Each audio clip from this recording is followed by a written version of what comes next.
धन्यवाद।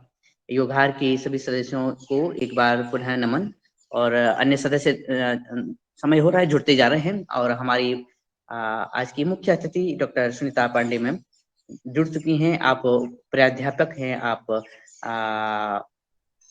कृषि महाविद्यालय पंतनगर विश्वविद्यालय की कृषि विज्ञान महाविद्यालय की, और साथ में आप एग्जीक्यूटिव सेक्रेटरी हैं एशियन एग्रीकल्चर हिस्ट्री फाउंडेशन की, और आप कई क्षेत्रों में कृषि के कई क्षेत्रों में ज्ञान रखती हैं और कई क्षेत्रों में आपका रिसर्च है। और योगहार की इस मंच पर, जो कि योगहार के अलग अलग प्रदेशों के प्रतिनिधि कृषक जन इसमें जुड़ते हैं, प्राकृतिक खेती और जैविक खेती पे कार्य करने वाले कृषक बंधु इस माध्यम से जुड़ते हैं। खासकर पतंजलि ऑर्गेनिक रिसर्च इंस्टीट्यूट के आदरणीय पवन कुमार सर इसमें उपस्थित हैं, और साथ में मध्य प्रदेश के प्रभारी आदरणीय हमारे मुन्नी लाल जी भाई साहब उपस्थित हैं। आप सभी के माध्यम से मैं आदरणीय आज की मुख्य अतिथि डॉक्टर सुनीता जी पांडे जिसका हार्दिक स्वागत करता हूं।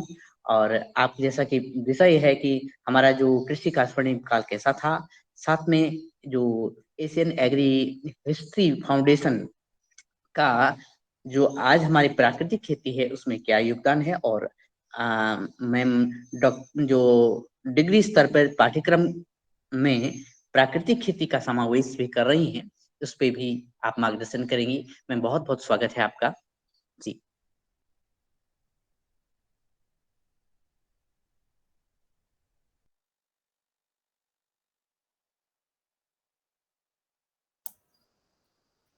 अभी मेरी आवाज सुनाई दे रही है? सभी को मेरा बहुत बहुत नमस्कार।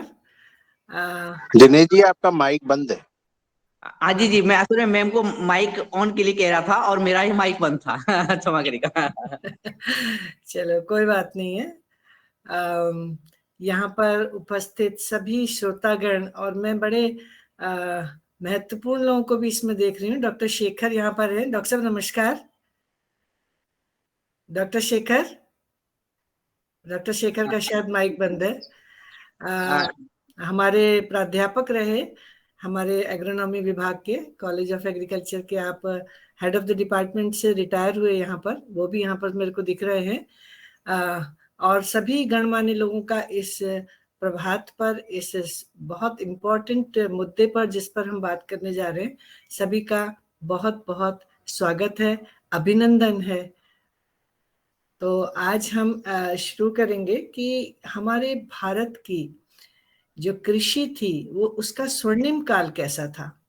क्योंकि कोई भी विषय हो, चाहे खेती हो, चाहे कोई भी और अन्य विषय हो, हम जिन स्मृतियों में हम टिकते हैं वैसी हमारी समर्थी हो जाती है। अगर हमें मालूम हो कि हमने ऐसा किया था तो हमारे अंदर वो स्वमान पैदा होता है, एक मोटिवेशन होता है कि हम फिर कर सकते हैं। तो हमें ये बताना बहुत जरूरी है और ये हम लोगों को समझना बहुत जरूरी है कि हमारी खेती का स्वर्णिम काल क्या था। हम कब सारी दुनिया को न केवल अपने ही भरण पोषण करते थे, परंतु दुनिया के कई हिस्सों का हमने भरण पोषण, और छोटे समय के लिए नहीं, हजारों वर्ष तक हमने भरण पोषण किया है। तो आखिर ऐसी कौन सी वो विधियां थी, कौन से ऐसे सिद्धांत थे, कौन सा ऐसी बायोडाइवर्सिटी थी, कौन से ऐसे जेनेटिक मटेरियल थे हमारे पास, जिससे हम न केवल अपना ही परंतु साउथ एशिया के और बहुत सारे विश्व के भागों का हमने भरण पोषण किया।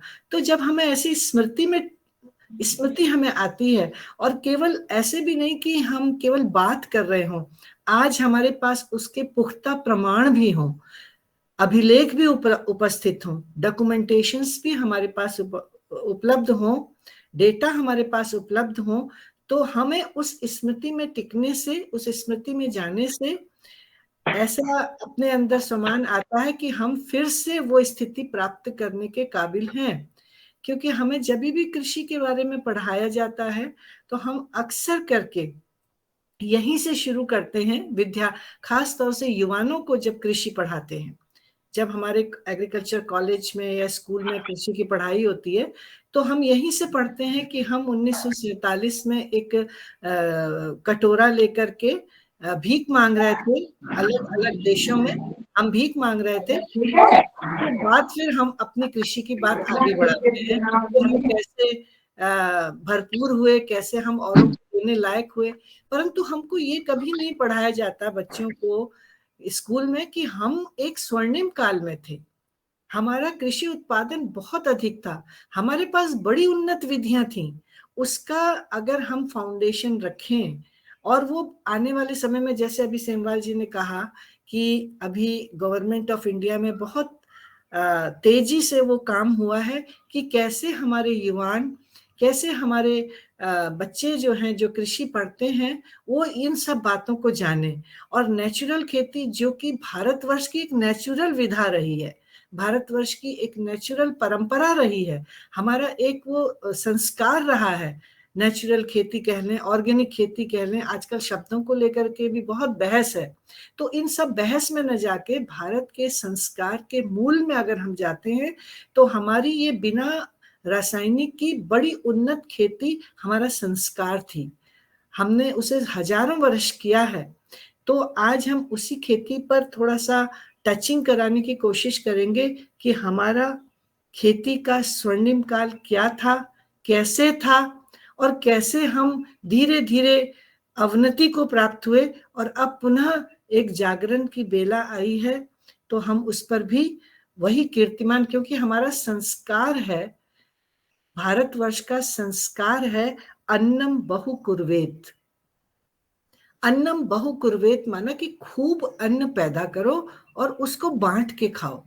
ये हमारे भारतवर्ष का संस्कार है और इसी संस्कार के तहत हमने बहुत अन्न पैदा किया, खूब अन्न पैदा किया अपने स्वर्णिम काल में। और उस स्वर्णिम काल को हम जब देखते हैं तो देखते हैं कि हम तो बहुत कुछ एक्सपोर्ट करते थे। हम मसाले एक्सपोर्ट करते थे, हम चावल एक्सपोर्ट करते थे, हम औषधीय और सगंध पौधों का एक्सपोर्ट करते थे, हम कॉटन एक्सपोर्ट करते थे, हम तमाम चीजें एक्सपोर्ट करते थे। और आपको जानकारी हो सभी को कि उस एक्सपोर्ट के बदले में हम पैसे नहीं लेते थे, उस एक्सपोर्ट के बदले में हम सोना लेते थे। अन्य देशों से हम सोना लेते थे और इस प्रकार हम, भारत जो है वो सोने की चिड़िया कहलाता था। स्वर्णिम काल मतलब कि हम सोने की, भारतवर्ष हम सब जानते हैं, बहुत गायन भी है उस समय का कि जहां डाल डाल पर सोने की चिड़िया करती थी बसेरा, ऐसा भारत था मेरा। तो वो हम स्वर्णिम काल में थे। और हमारे देश में अगर हम डाटा उठा के देखें तो हमारी जीडीपी उस वक्त में 40 से 45 और कभी 50% तक हमारा जो सकल घरेलू उत्पाद था विश्व का, तो उसमें हमारा 40-45% शेयर होता था, जो कि 1947 तक आते आते मात्र 3% रह गया। तो ये जो सकल घरेलू उस उत्पाद में हमारा 40% का हिस्सा था, वो ऐसे ही नहीं था।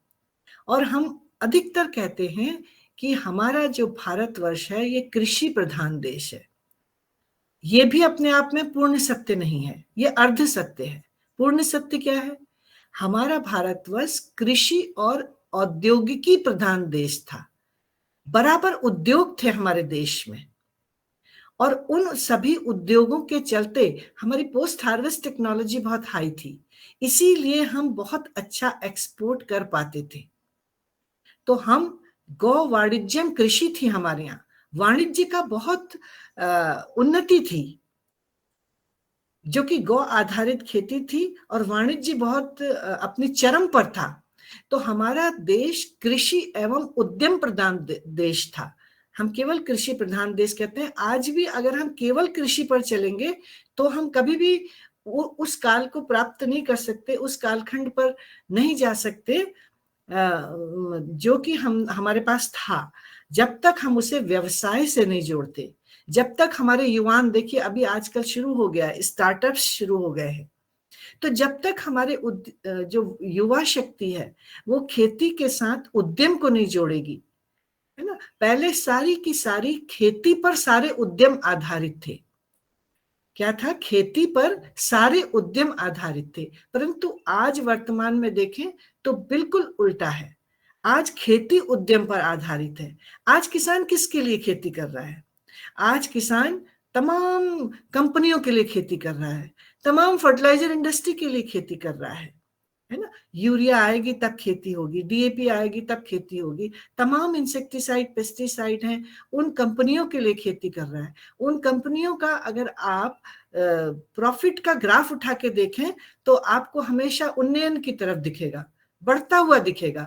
परंतु उसके विपरीत अगर किसान की आप उठा के देखें प्रॉफिट का ग्राफ, तो वो नीचे की ओर जा रहा है। भले हमारा प्रोडक्शन कितना बढ़ा है, भले हमारा प्रोडक्शन बहुत बढ़ा है, परंतु फैक्टर प्रोडक्टिविटी का ग्राफ अगर आप खींचें, फैक्टर प्रोडक्टिविटी माना कि उत्पादन प्रति इकाई जो हम इनपुट लगाते हैं उस पर, तो फैक्टर प्रोडक्टिविटी हमारी लगातार नीचे हुई है। और उसी नीचे गिरती फैक्टर प्रोडक्टिविटी के कारण किसान का लाभांश कम से कमतर हुआ है। और जब किसान का लाभांश कम हुआ है, नेट प्रॉफिट कम हुआ है, और यही कारण है किसान का किसानी छोड़ने का। आज किसान का बेटा भी किसानी नहीं करना चाहता, हम औरों की क्या बात कहें। एक छोटे से दफ्तर में वो चपरासीगिरी करने के लिए तैयार है, वो भी ऊपर से घूस देकर के भी, परंतु वो किसानी करने के लिए तैयार नहीं है। ऐसी स्थिति आई है हमारी। जो किसान हमारा अन्नदाता कहलाता था, जिसको हम भगवान की तरह पूछते थे, किसान को भगवान के बाद दूसरा दर्जा था। हमारे यहाँ कहावत है, बड़े बड़े ऋषि मुनियों ने, फिलोसफर्स ने कहा है, कबीर ने कहा, घाघ की कहावतें अगर हम पढ़ें तो उसमें साफ देखने को मिलता है। घाघ की कहावतों में उन्नत खेती, उत्तम खेती, मध्यम बान, निषद चाकरी, भीख निदान। मतलब खेती हमारा बेस्ट इंटरप्राइज था, सेकंड हमारा बिजनेस होता था, और थर्ड हमारी नौकरी होती थी, और चौथा भीख मांगना, जो कि सबसे खराब काम है। तो सबसे अच्छा काम क्या होता था? खेती होता था। क्यों होता था? क्योंकि वो सीधे उद्योग से जुड़ा होता था, और उद्योग से जुड़ा होने के कारण उसमें बहुत अच्छा लाभांश था। तो खेती होती थी, किसी के घर में भी शादी ब्याह होते थे तो उसमें यही देखते थे भी खेती कितनी है, कितने जानवर हैं। और वो कोई, अगर आज हम ऐसी बात करते हैं तो लोग समझते हैं कि हम पाषाण युग में जाने की बात कर रहे हैं, और ये कदापि सत्य नहीं है। अगर हम खेती को जब तुरंत उद्योग से जोड़ेंगे तो वो कहाँ पाषाण युग में जाने की बात है। खेती और उद्योग जब साथ जुड़ेंगे, उद्यम युक्त हमारी खेती होगी, हमारे सारे जो उद्यम हैं वो खेती से डायरेक्ट जुड़े होंगे, तो वो खेती कभी भी पाषाण युग में जाने वाली नहीं, वो स्वर्णिम युग में जाने वाली होगी। क्यों जाने वाली होगी स्वर्णिम युग में? क्योंकि जो आज हम तमाम तरीके की परेशानियां देख रहे हैं, चाहे वो क्लाइमेट चेंज, जिसको हम लोग केवल सेमिनार सिंपोजिया करते थे, वर्कशॉप करते थे, परंतु आज हम उसको अनुभव कर रहे हैं। क्लाइमेट चेंज, ग्लोबल वार्मिंग, हमारी गिरती हुई जो बायोडाइवर्सिटी है, हमारे जो नेचुरल रिसोर्सेस, कितने प्रकार के उसमें विकार पैदा हो गए हैं। चाहे हम भूमि का स्वास्थ्य देख लें, चाहे हम एयर क्वालिटी के इंडेक्स देख लें, हैं, और हम कहते हैं हम सेल्फ सफिशिएंट हैं भी, परंतु अगर हम अपने यहाँ की हंगर इंडेक्स देखें तो हमारा क्या स्थान है भारतवर्ष का। तो ये सारी कॉम्प्लिकेशंस न केवल भारतवर्ष पर, परंतु अगर हम एसडीजीज उठा के देखें यूनाइटेड नेशंस के, और यूनाइटेड नेशंस का एजेंडा उठा के देखें, उनकी जो तमाम समय समय पर कृषि पर जो चर्चा होती है, तो वो भी सारा कुछ खतरे पर है आज, है ना। तो तमाम तरीके के ये जो कॉम्प्लिकेशंस कृषि में पैदा हुए हैं, और खाना सबको चाहिए, और खेती कोई करना नहीं चाहता, कितना लंबा चलेगा। तो इस प्रकार का जो हमारा स्वर्णिम काल का खेती था, जिसमें हमारे भूमि का स्वास्थ्य सबसे ऊपर था, क्योंकि देखिए आजकल हम लोग हेल्थ 1 की बात कर रहे हैं, तो भूमि का स्वास्थ्य, अगर भूमि का स्वास्थ्य ठीक है तो निश्चित हमारे पेड़ पौधों का स्वास्थ्य ठीक होगा, और हमारे पेड़ पौधों का स्वास्थ्य ठीक होगा, हमारे जानवरों का स्वास्थ्य ठीक होगा, और जब हमारे पेड़ पौधे और जानवरों का स्वास्थ्य ठीक होगा तो हमारा स्वास्थ्य ठीक होगा। तो आज हमारा स्वास्थ्य डायरेक्ट हमारे भूमि के स्वास्थ्य से रिलेटेड है। और आप हमारे भूमि के स्वास्थ्य को देख सकते हैं। इसीलिए आज इतनी, आप देखिए अस्पतालों में कितना भीड़ है, कितने नए नए तरीके के सारे इलाज आ गए हैं, बड़ी साइंस ने प्रगति भी की है, परंतु अस्पतालों का डाटा उठा के आप देखें तो उसमें भीड़ ही भीड़ है। क्यों इतनी प्रकृति, जब हमने भूमि को बीमार किया, हमने प्रकृति को बीमार किया, तो क्या हम ठीक रह पाएंगे, हम सुरक्षित रह पाएंगे? नहीं। इसी को वन हेल्थ कहते हैं।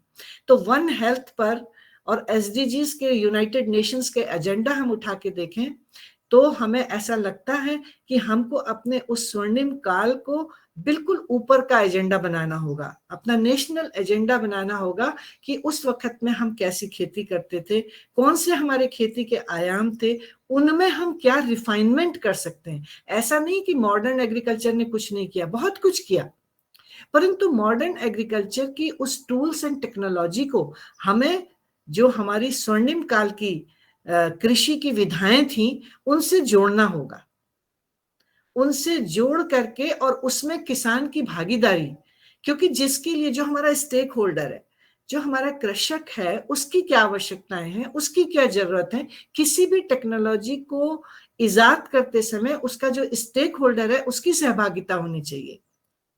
तो हमारे यहाँ जब कृषि की टेक्नोलॉजी की भी बात हो तो उसमें किसान की भागीदारी सुनिश्चित होनी चाहिए।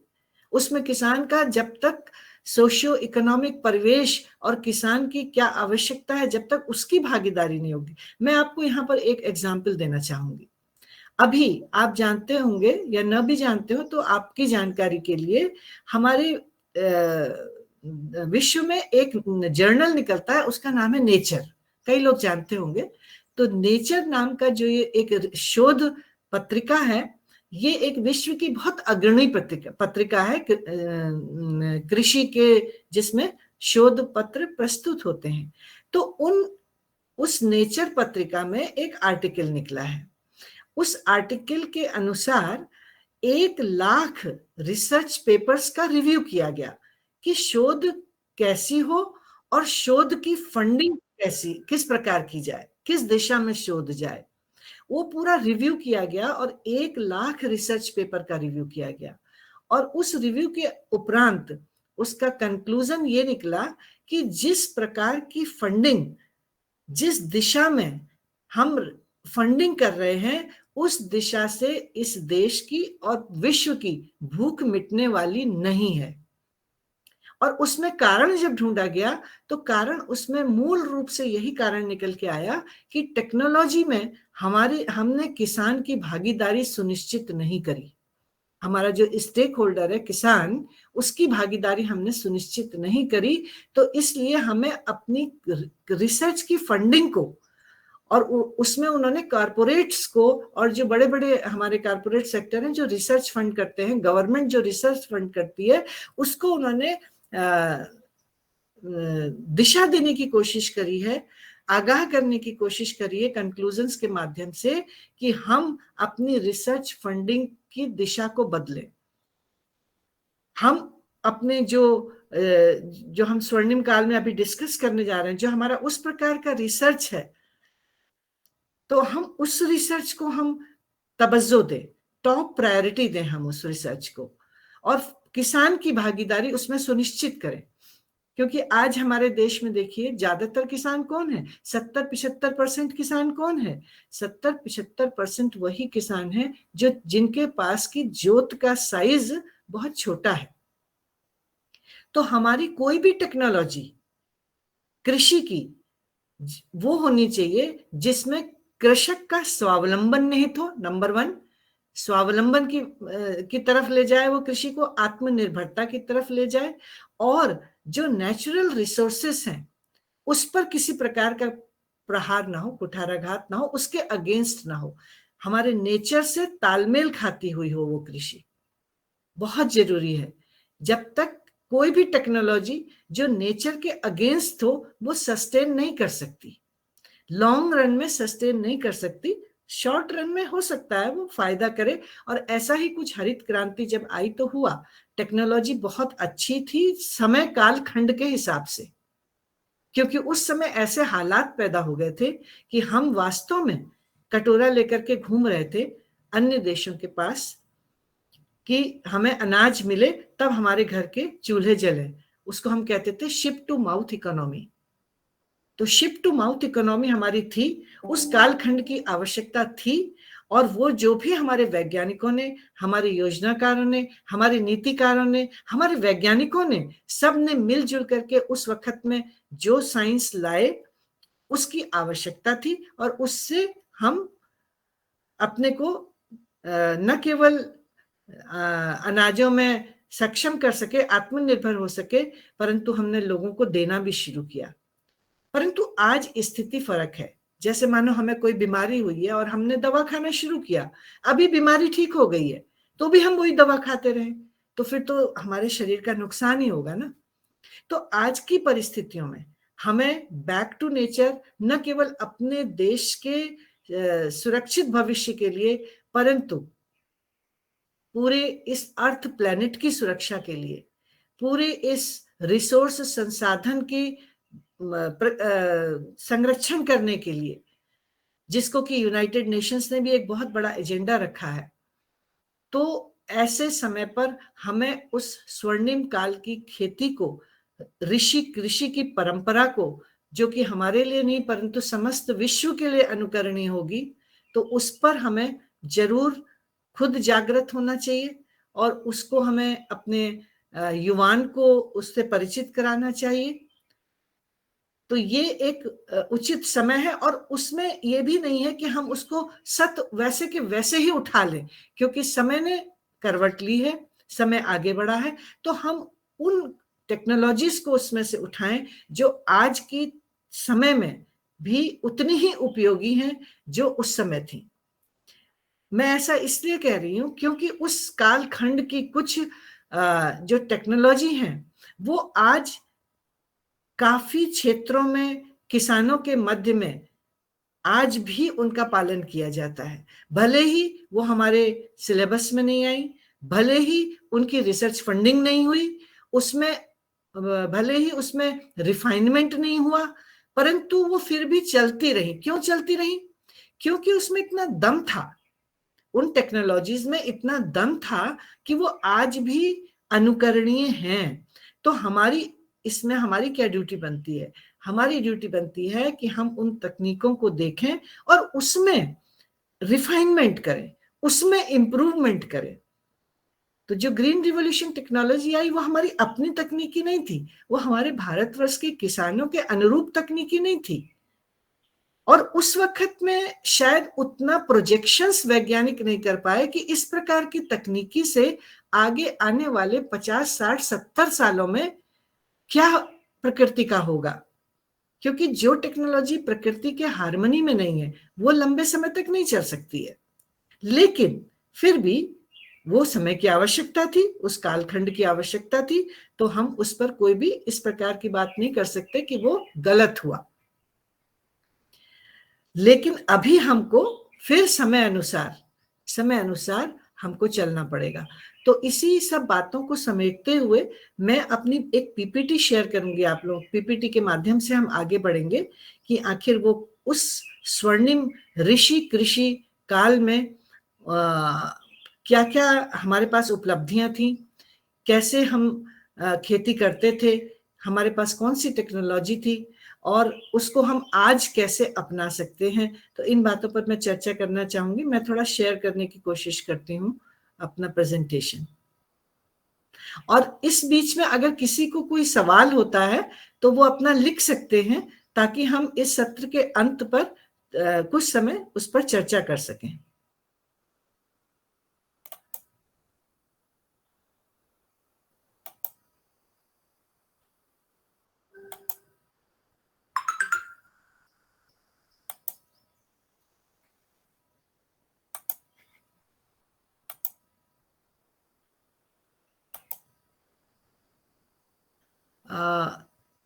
आप देख पा रहे हैं स्क्रीन पर? स्क्रीन जी हाँ, दिख रहा है। अच्छा, क्लियर दिख रहा है? जी हाँ। Thank you. तो जैसे आप देख रहे हैं, ये मैं डिस्कस कर चुकी हूँ कि हम 18वीं शताब्दी तक हम भारतवर्ष जो था वो कृषि उत्पादों के निर्यात का सबसे बड़ा केंद्र था, है ना। और हम सोने की चिड़िया थे। हमारा सकल घरेलू उत्पाद में 40% से अधिक का हिस्सा था विश्व के सकल घरेलू उत्पाद में। और 1947 तक जो मात्र 3% ही रह गया। अब वो कौन सी टेक्नोलॉजीज थी, अब आप आउटपुट देखिए सबसे पहले, क्योंकि मैंने जैसे पहले कहा ना कि हमें उन स्मृतियों में टिकना चाहिए। मैं बार बार इस विषय को बताती हूँ बहुत सारे फोरम पर, क्योंकि हमने नहीं पढ़ा था ये जब हम स्टूडेंट थे। तो मैं ऐसा चाहती हूँ, मेरे मन में ये बड़ा इच्छा है कि हमारे युवान अपने स्वर्णिम काल के इतिहास को अपने मानस पटल पर, अपने स्मृति पटल पर सबसे ऊपर रखें। और उसके लिए मैंने एक टेबल बनाया है कि हमारी जो परंपरा रही अन्नम बहुकुर्वेत, है ना। मेरे पास ये कुछ थोड़ा इंग्लिश में थोड़ा हिंदी में प्रेजेंटेशन है, मैं हिंदी में ही बात करूंगी, परंतु आप को कंफर्टेबल रहेगा। कहीं कहीं पर अंग्रेजी में कुछ डाटा आ सकता है, जैसे इस टेबल में है। तो अन्नम बहुकुर्वेत ऐसे जो हमारी परंपरा। हाँ जी, नहीं हिंदी अच्छा लगता है। अच्छा ठीक है। तो समझ सभी को। हाँ जी, हेलो, जी जी जी जी मैम, हाँ जी, आप बढ़ाइएगा, आगे बढ़ाइएगा जी। कुछ दिक्कत है किसी को? नहीं ना, कोई दिक्कत नहीं मैम, कह रहे हैं कि हाँ समझ में आ रहा है। जी जी।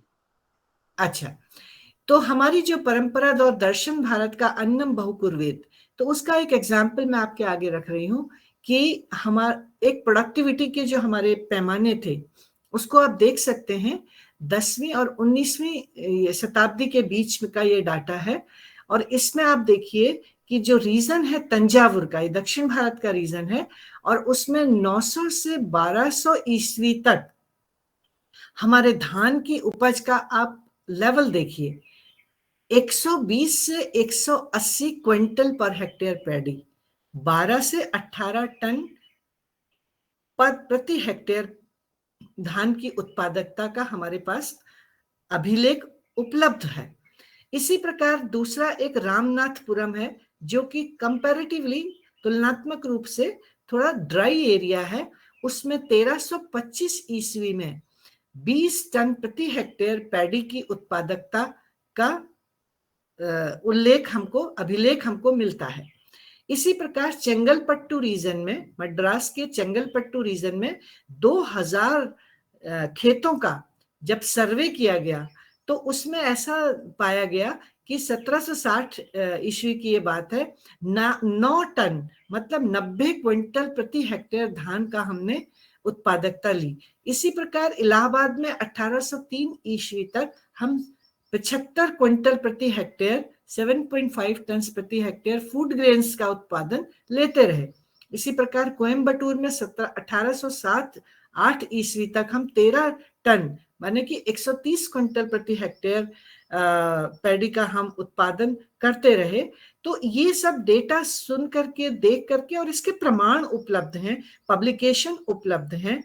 और इसको न केवल हमने भारतवासियों ने, परंतु यूरोपियंस ने भी समय प्रति समय हमारी उस कालखंड की खेती के बहुत तारीफ करी है। और इसमें मैं एग्जांपल आपको देना चाहूंगी कि एल्बर्ट हावर्ड, जिसको कि हम ऑर्गेनिक फार्मिंग का पिता कहते हैं, मॉडर्न ऑर्गेनिक फार्मिंग का, मैं ऑर्गेनिक फार्मिंग का तो मैं भी नहीं कहना चाहूंगी, मॉडर्न ऑर्गेनिक फार्मिंग जो कि हमारी आयातित ऑर्गेनिक फार्मिंग है, जबकि ऑर्गेनिक फार्मिंग या नेचुरल फार्मिंग हमारे भारत का अपना संस्कार रहा, हजारों साल पुराना। परंतु आज मॉडर्न ऑर्गेनिक फार्मिंग का जो तमगा है वो एल्बर्ट हावर्ड को दिया जाता है। और एल्बर्ट हावर्ड स्वयं भारतवर्ष में आए थे और उनको ब्रिटिशर्स भेजा गया था, और उन्होंने स्वयं अपनी किताब द टेस्टामेंट ऑफ एग्रीकल्चर में, आप अगर उसको पढ़ेंगे तो आप उसमें उसके हर पन्ने पर भारतवर्ष की कृषि की तारीफ करी है उसने, कि किस प्रकार की यहाँ कृषि है। यहाँ तो वो आया था कि हम कैसे वेस्टर्न कृषि से हम भारतवर्ष को बताएं और कैसे इसकी कृषि को उन्नत करें। परंतु जब उसने आ करके गांव गांव में सर्वे कर करके, रह करके, देख करके उसने जब अपनी किताब लिखी the agriculture testament of agriculture, तो उसने उसके हर पेज पर उसकी तारीफ करी कि हम क्या सीखेंगे भारतवर्ष से, भारतवर्ष के पास इतनी कृषि की उन्नत विधियां हैं। तो ऐसा भारत जहां पर कि न केवल देशवासियों ने परंतु विदेशियों ने भी इसके कृषि के परचम को देखा है और लिखा है, और वो हमारे पास वो सारा साहित्य उपलब्ध है, तो वो साहित्य हमारे कृषि शिक्षा में जरूर जाना चाहिए। और यही कोशिश की गई है कि जो भारतवर्ष की नेशनल लेवल की कमेटी बनी, या गुजरात सरकार ने भी एक कमेटी बनाई जिसमें कि नेचुरल फार्मिंग और ऑर्गेनिक फार्मिंग को सिलेबस में, बच्चों के सिलेबस में लाने की बात करी। और उस कमेटी में मैं भी एक मेंबर हूं, दोनों कमेटी की, जो गुजरात ने स्टेट लेवल पर बनाई और जो नेशनल लेवल पर भारतवर्ष ने एक कमेटी बनाई कि उस नेचुरल फार्मिंग पर बीएससी कराई जाए, बच्चों को उन विधाओं से परिचित कराया जाए, या MSc natural farming, PhD natural farming, या सर्टिफिकेट कोर्स नेचुरल फार्मिंग, या आपका एक ईएलपी करके एक्सपीरियंशियल लर्निंग का एक कोर्स होता है हमारे विश्वविद्यालयों में, कृषि विश्वविद्यालयों में, तो उसमें नेचुरल फार्मिंग। तो इन सब के लिए हम कमेटी ने बहुत मेहनत से काम किया है और वो डॉक्यूमेंट बना के सरकार को सबमिट भी कर दिया है। अभी वो सरकार के पास है और हम उम्मीद करते हैं कि वो अगले आने वाले एकेडमिक सेशन में वो लागू अवश्य हो जाएगा। तो उसमें हमने ये सारी बातों का समावेश किया है।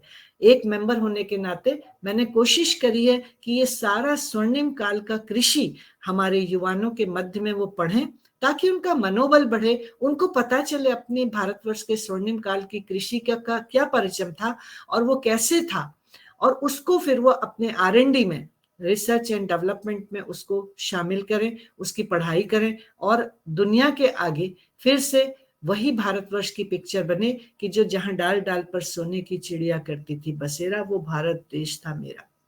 तो ऐसा स्वर्णिम काल जहां पर प्रोडक्टिविटी के आप सामने ये लेवल्स देख रहे हैं, और आज की अगर हम धान की नेशनल प्रोडक्टिविटी देखें तो 25 से 30 क्विंटल, माना 2.5 से 3 टन प्रति हेक्टेयर के बीच में हम स्ट्रगल कर रहे हैं। 25 से 30 क्विंटल प्रति हेक्टेयर, और कहाँ हमारी ये प्रोडक्टिविटी लेवल्स। इसमें जो ये लेवल्स थे उस समय, जो धान की बायोडाइवर्सिटी थी बहुत जबरदस्त, हमारे देश के पास धान की बायोडाइवर्सिटी थी। डॉक्टर रिछारिया को अगर आप पढ़ेंगे, डॉक्टर रिछारिया हमारे देश के एक बड़े महान वैज्ञानिक रहे। उन्होंने धान की बायोडाइवर्सिटी के ऊपर बहुत लिखा है। हजारों किस्म का, पग पग पर, कोस कोस पर हमारे देश में धान के अलग अलग प्रकार उपलब्ध थे।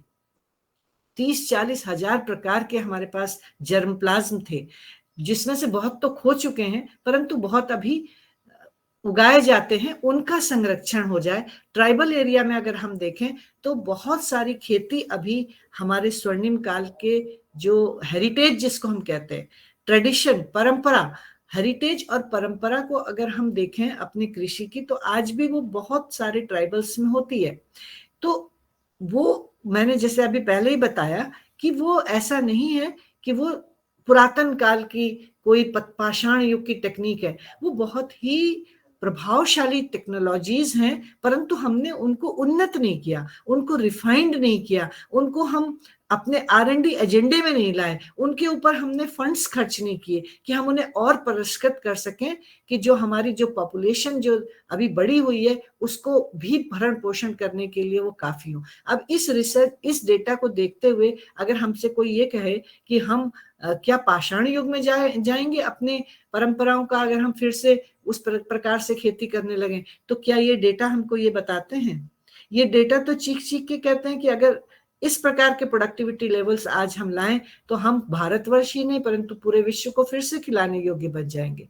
फिर कभी हम श्रीलंका का एग्जाम्पल्स देते हैं कि हमें कोई श्रीलंका की तरह भूखमरी पैदा नहीं करनी है। ये एक प्रकार का आई वॉश है या ब्रेन वॉश है कि श्रीलंका में भूखमरी आई और हम उनके पद चिन्हों पर नहीं चलेंगे तो हमारे यहाँ भी भूखमरी आ जाएगी। क्योंकि श्रीलंका में ऑर्गेनिक फार्मिंग का मतलब ये नहीं होता है कि हम केमिकल खरीदना बंद कर दें और ऑर्गेनिक फार्मिंग हो गई उसकी, या नेचुरल फार्मिंग हो गई, उसकी अपनी एक पूरी प्रोटोकॉल है, उसका एक बहुत विजडम है। तो उस सारी प्रोटोकॉल को पूरी करते हुए, उस विजडम को लगाते हुए अगर आप खेती करेंगे, नेचुरल खेती या ऑर्गेनिक खेती करेंगे, तो आप कभी भी भूखमरी को नहीं होंगे। लेकिन आप केमिकल की, श्रीलंका में क्या हुआ, देश दिवालिया हो गया और उनके पास केमिकल्स खरीदने के लिए भी पैसे नहीं बचे, है ना, फर्टिलाइजर खरीदने के लिए भी पैसे नहीं बचे, और उन्होंने एक रात में कि भाई अब ये होगा, ऑर्गेनिक खेती करो। तो ऐसे परिदृश्य में तो डेफिनेटली हम भुखमरी की तरफ जाएंगे। परंतु हम अगर पूरे प्रोटोकॉल्स लगाएंगे, हमारी जो स्वर्णिम काल की कृषि थी उसको हम अभी आगे डिस्कस कर रहे हैं कि हम क्या क्या उस समय हमारे पास टेक्नोलॉजीज थी, तो अगर हम उन पूरी प्रोटोकॉल को लगाते हुए वो खेती करेंगे तो कोई प्रश्न नहीं है कि हम धन धान्य से लबरेज होंगे, और ऐसा धन धान्य जो कि हर प्रकार से सुरक्षित होगा हमारे स्वास्थ्य के लिए, हमारे रिसोर्सेस, हमारे संसाधनों की सुरक्षा के लिए, हमारे संसाधनों के संरक्षण के लिए, जो आज एक पॉपअप मुद्दा है। तो ऐसे समय के लिए हमें अपनी स्वर्णिम काल की कृषि को पढ़ना पड़ेगा, उसको रिफाइन करना पड़ेगा और विश्व के आगे रखना पड़ेगा। तो इस प्रकार हम सबसे पहले बात करेंगे वो हमारे कौन से साइंटिस्ट, जिनको आज हम कहते हैं भारतीय कृषि के, वो कौन दार्शनिक थे, कौन अग्रदूत थे। मुझे कहने में बहुत दुख लगता है कि हमारे, अगर मैं अपने कृषि महाविद्यालय, जो कि भारतवर्ष का एक उच्चतम कोटि का कृषि विश्वविद्यालय गिना जाता है, वहां की फैकल्टी के आगे भी इस सवाल को रखूं ना कि भारतीय कृषि के महान 4 दार्शनिकों के नाम बताओ, तो मुझे शक है कि 5% फैकल्टी भी बता पाएंगे। तो ये एक बड़ा अनफॉर्चुनेट पार्ट है, क्योंकि जो देश भी अपने, चाहे हम इतिहास को कहें, अपनी परंपरा को कहें, अपने हेरिटेज को जो छोड़ता है वो नक्शे से गुम हो जाता है कि एक दिन। ये बिल्कुल एक अच्छी परिष्कृत कहावत भी है। तो भारतीय कृषि के महान दार्शनिक और अग्रदूत कौन थे? तो हमारे देश में अगर हम देखें तो ऋषि पारसर, जिन्होंने कृषि पारसर नाम की एक किताब लिखी 400। मेरी आवाज आ रही है क्या?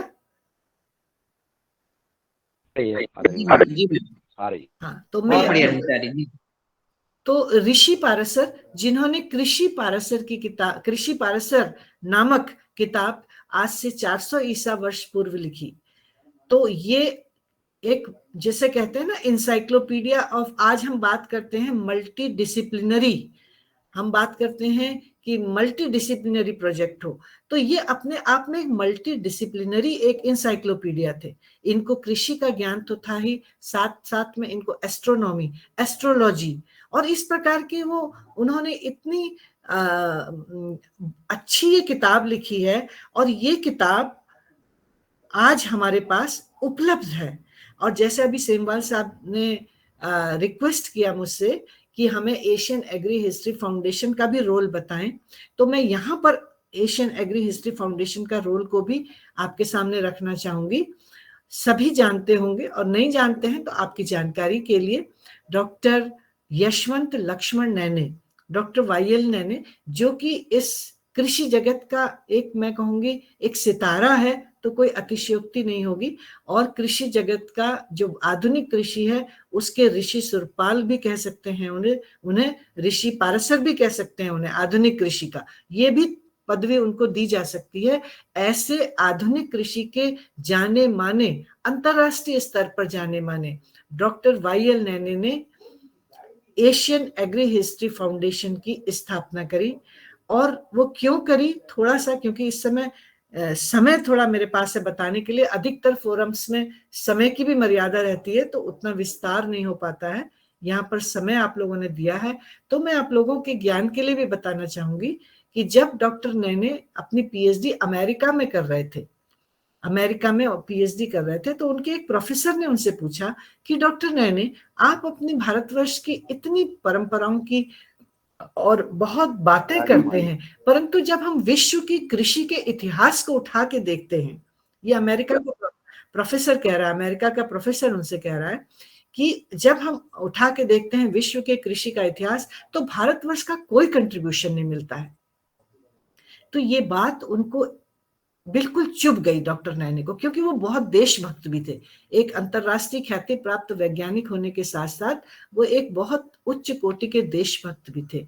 तो उनको ये बात बिल्कुल जैसे अंबेरा बहुत ज्यादा उन्हें खराब लग गया, लेकिन उनके पास कोई उत्तर तो नहीं था, लेकिन उनके कहीं बैक में ये बिल्कुल निश्चय था उनको कि हमारे देश में वृक्ष आयुर्वेद और तमाम प्रकार के डॉक्यूमेंट्स हैं और हमारा देश का कृषि स्वर्णिम काल की रही है, तो ऐसा तो हो नहीं सकता कि हमारा कोई योगदान न रहा हो। परंतु उनके पास कुछ बताने के लिए नहीं था, तो ये टीस उनके दिल में रह गई। खैर, वो अपनी पीएचडी पूरी करी उन्होंने, और इस विश्वविद्यालय के निमंत्रण पर गोविंद बल्लभ पंत कृषि एवं प्रौद्योगिकी विश्वविद्यालय, जो कि न केवल भारत का बल्कि एशिया का प्रथम कृषि विश्वविद्यालय है, उस कृषि विश्वविद्यालय की रिक्वेस्ट पर वो सीधे पंतनगर आ गए।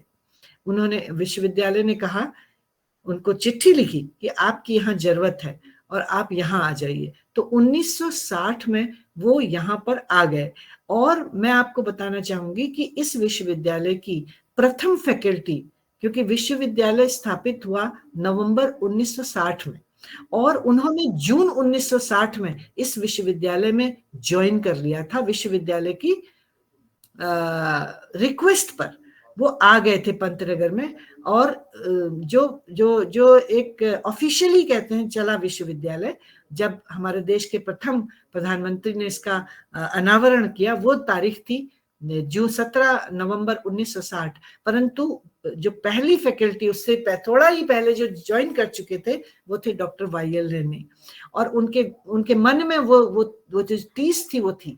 और वो लगातार अपने भारतवर्ष की स्वर्णिम काल की कृषि के वैज्ञानिकता पर, उसकी प्रामाणिकता पर उनका लगातार चिंतन चलता था। भले वो जो हमारे उस वक्त कृषि आई थी और जो ग्रीन रिवॉल्यूशन आया, उस कृषि में भी उनका जबरदस्त योगदान रहा, क्योंकि बुद्धिमत्ता में तो वो बहुत बड़े एक वैज्ञानिक थे। तो उन्होंने एक जो खैरा नाम की डिजीज है, आप सबने सुनी होगी, अगर उसको उन्होंने पहचान करके उसका निवारण नहीं दिया होता तो आज उत्तर भारत में धान खत्म हो गया होता। तो ऐसे कृषि के ज्ञाता जिन्होंने जिनकी बुद्धिमत्ता के कारण खैरा का समस्या का पहचान हुआ, उसका निदान हुआ, और आज हम उत्तरी भारत में खूब अच्छा मतलब जैसे धान ले पा रहे हैं।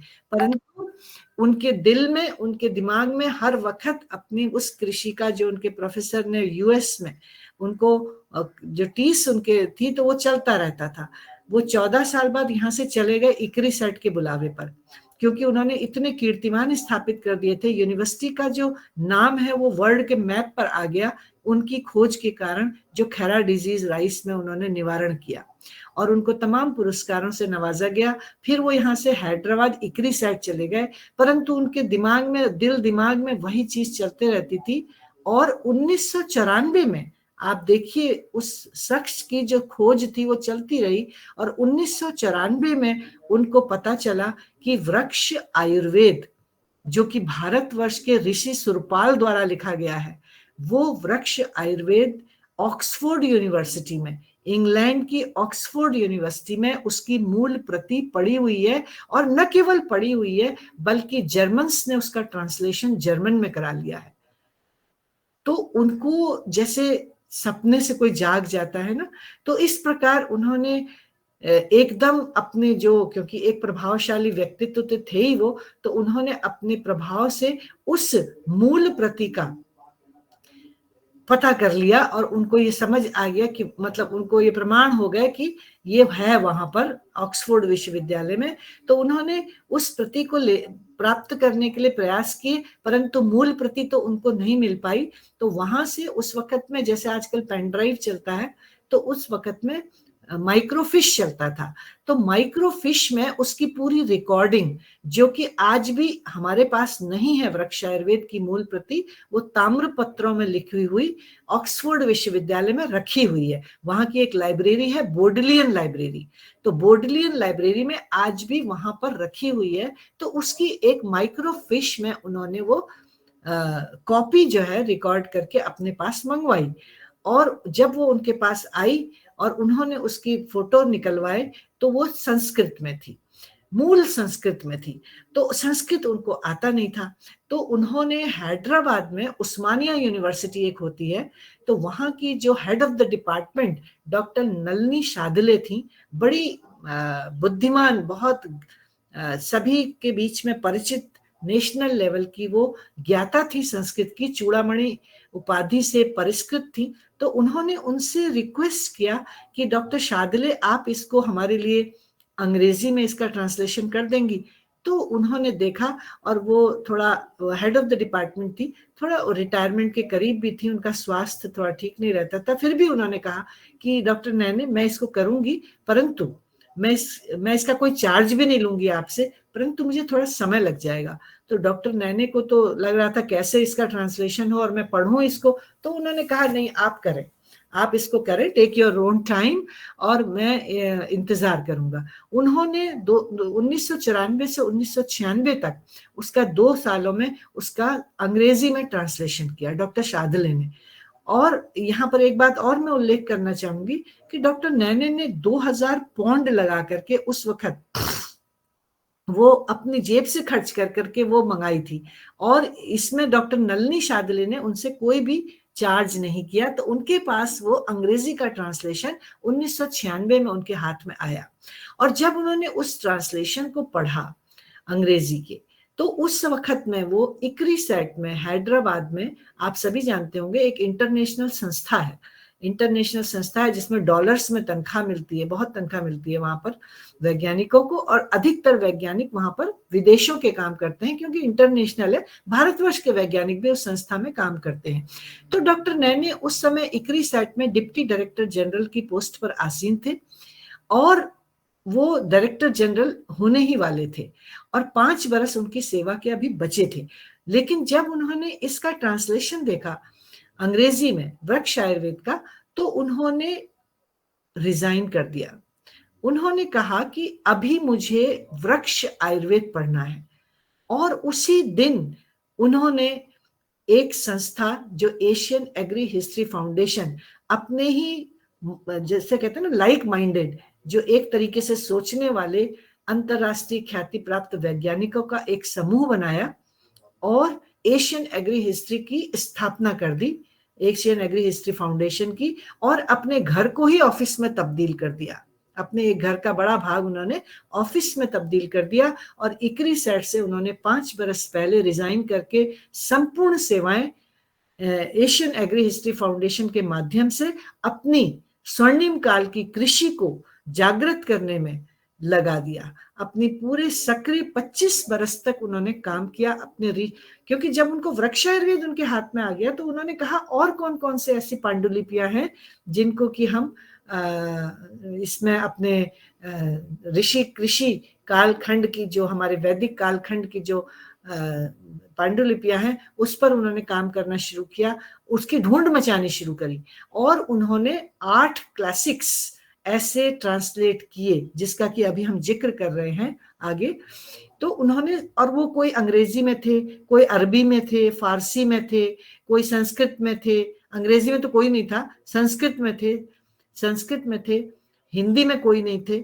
तो उन्होंने अलग अलग भाषाओं को, है ना, फारसी, अरबी, संस्कृत, तो इन सभी को ट्रांसलेशन उन्होंने अंग्रेजी में कराया, और ट्रांसलेशन कराने के लिए उन्होंने पूरा एक ग्रुप बनाया जो एग्रीकल्चर साइंटिस्ट, और उस पर कमेंट्री कराई। फिर उस ट्रांसलेशन पर उन्होंने उसकी उन वैज्ञानिकों की कमेंट्री करवाई, और ऐसे 8-9 क्लासिक्स उन्होंने एशियन एग्री हिस्ट्री फाउंडेशन के माध्यम से पब्लिश कराए। और खुशी की बात यह है कि वो आज सब हमारे पास हैं, हिंदी में भी हैं, उसका हिंदी में भी ट्रांसलेशन कराया उन्होंने, अंग्रेजी में भी हैं, और कई सारे जो क्लासिक्स हैं वो मराठी में भी हैं। वो क्योंकि मराठी थे तो उन्होंने कहा कि इसको सभी रीजनल लैंग्वेज में ट्रांसलेट करो, क्योंकि किसानों के दरवाजे ये ज्ञान जाना है तो रीजनल लैंग्वेजेस में होने चाहिए। तो मराठी में भी वो करवाए। परंतु मैं इतना इसलिए आपको बताया कि ऋषि पारसर की बात हुई थी, तो ऋषि पारसर ने जो कृषि पारसर लिखी 400 ईसा वर्ष पूर्व, वो भी उन्होंने इसको हिंदी अंग्रेजी में ट्रांसलेट करवाया, और वो हमारे मध्य में आज हमारे हाथों में है। और मैं आपको बताना चाहूंगी कि ये जो कृषि पारसर की किताब है, ये विश्व की पहली एग्रीकल्चर की टेक्स्ट बुक है। और इस किताब को अगर आप देखेंगे, तो इस किताब के विषय वस्तु में जाएंगे, कंटेंट्स में जाएंगे, उसके कंटेंट्स पढ़ने के बाद ऐसा आभास होता है कि जो हम आज पढ़ रहे हैं वो और जो ऋषि पारसर ने कृषि पारसर में 400 ईसा वर्ष पूर्व लिख दिए जो कंटेंट्स, उनमें बहुत ज्यादा कोई अंतर नहीं है।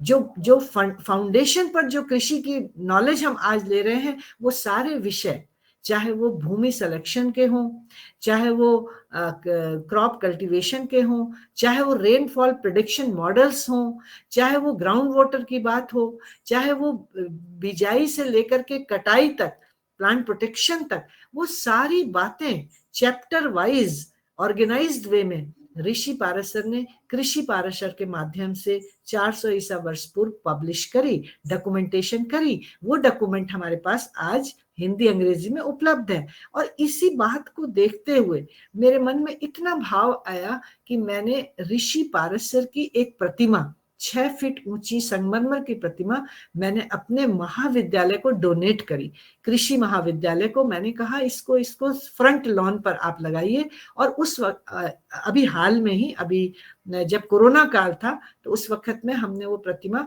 हमारे जो कॉलेज के अधिष्ठाता थे हैं डॉक्टर कश्यप, उनका बड़ा योगदान उसमें अच्छा साथ रहा मेरा, कि उन्होंने अनुमति दी और हमारे कुलपति महोदय ने अनुमति दी, और हमारे जो महाविद्यालय के डीन, उन्होंने उस लॉन में लगाने की अनुमति दी, और वो प्रतिमा आज स्थापित है। उस प्रतिमा में ये सारा विषय वस्तु हमने लिखवा दिया पत्थरों पर, ताकि बच्चे पढ़ें। और उसका उद्घाटन हमारे देश के जो योजना, ये नीति आयोग के उपाध्यक्ष थे उस समय, डॉक्टर राजीव, तो उन्होंने उसका उद्घाटन किया आकर के, कोरोना काल में ही किया, जबकि उस समय बहुत भीषण समस्या थी, सेकंड वेव चल रही थी, परंतु फिर भी वो आए और उन्होंने उसका उद्घाटन किया। तो ऐसे ऋषि मुनि जिन्होंने इतनी दूरदर्शिता रखी कि हमारी कृषि, जैसे हम कहते हैं ना एवरग्रीन रिवॉल्यूशन, अभी तो हम ग्रीन रिवॉल्यूशन की बात, लेकिन एवरग्रीन रिवॉल्यूशन, हमारा पोषण सुरक्षित रहे और उच्च कोटि का फूड सेफ्टी का उन्होंने ध्यान रखा। रिसोर्स के संसाधन हमारे बिल्कुल खराब ना हो, हजारों साल क्या, हम पूरी जब तक चलते रहे सृष्टि तब तक खराब ना हो, ऐसी बातों को ध्यान में रखते हुए, एस्ट्रोलॉजी एस्ट्रोनॉमी को कृषि से जोड़ते हुए, आज कोई देश ऐसा नहीं होगा जिसने कृषि को ग्रह नक्षत्रों से जोड़ करके बात की हो। ऋषि पारसर ने कृषि को ग्रह नक्षत्रों से जोड़ा, रेनफॉल प्रेडिक्शन मॉडल्स बनाए हैं। तो इतनी हमारी जो स्वर्णिम काल की कृषि थी, आज भी जो उन बातों को फॉलो करते हैं उसके एक्यूरेट परिणाम देखते हैं पत्रों में। जिनको एक्यूरेट देखना आता है, जो उस विद्या को पढ़ते हैं, तो कब हम बोएं, कब हम काटें, और ऐसी बहुत सारी, जो चंद्रमा की गति से कैसे कृषि प्रभावित होती है, जो हमारे ये ज्वार भाटे आते हैं, सभी जानते हैं कि हमारे पानी की जो केशाकर्षण गति होती है, तो हम कब बोएं, पूर्णिमा में बोएं कि कौन से उसमें बोएं। तो उस प्रकार की बातें को उन्होंने कृषि में रखा, और वो हमारे पास आज एशियन एग्री हिस्ट्री फाउंडेशन की योगदान की वजह से वो सारा साहित्य हमारे पास, न केवल ऋषि पारसर का, बल्कि अभी हम आगे बात कर रहे हैं, हमारे पास सारे ऋषि मुनियों के जिन्होंने बहुत सिग्निफिकेंट एग्रीकल्चर में कंट्रीब्यूट किया, वो हमारे अग्रज हैं और वो हमारे दार्शनिक हैं कृषि के। तो उन्होंने जो विद्या दी, वो उस विद्या को पब्लिक डोमेन में लाने का काम, उसको ट्रांसलेशन करने का काम डॉक्टर वाई एल नैने ने अपने अपने जीवन के 25 वर्ष सक्रिय रूप से काम करके उसमें लगाए और वो आज हमारे हाथों में है, हमारे पास है। उसे कोई भी जना पढ़ सकता है, रख सकता है, उस पर चिंतन मंथन कर सकता है। तो ये ऐसे ऋषि पारसर। उसके अलावा हम कौटिल्य को जानते हैं, सभी जानते हैं कौटिल्य का अर्थशास्त्र।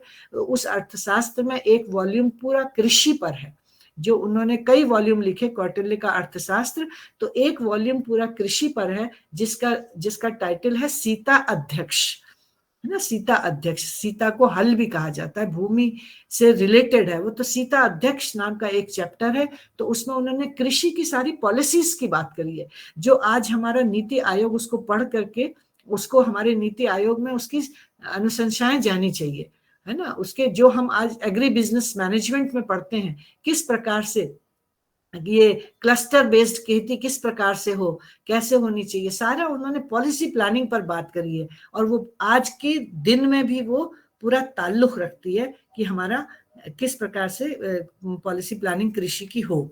तो ऐसे दार्शनिक हमारे वारामिरा, है ना, इन्होंने बृहद संहिता लिखी। और वारामिरा के अगर आप ग्राउंड वाटर और रेनफॉल प्रेडिक्शन मॉडल्स की अगर आप स्टडी करें तो सबकी भी आंखें खुलती हैं कि हम कितने एडवांस युग में थे, हैं। और जब कभी लोग कहते हैं ना हमसे कि अब ऐसी बातें हम करेंगे कृषि को, ये पूरा नेचुरल कृषि करने के लिए, और तो हम पाषाण युग में हम तो फिर से भीख मांगने वाले हो जाएंगे, तो मुझे बड़ा अनफॉर्चुनेट पार्ट लगता है वो।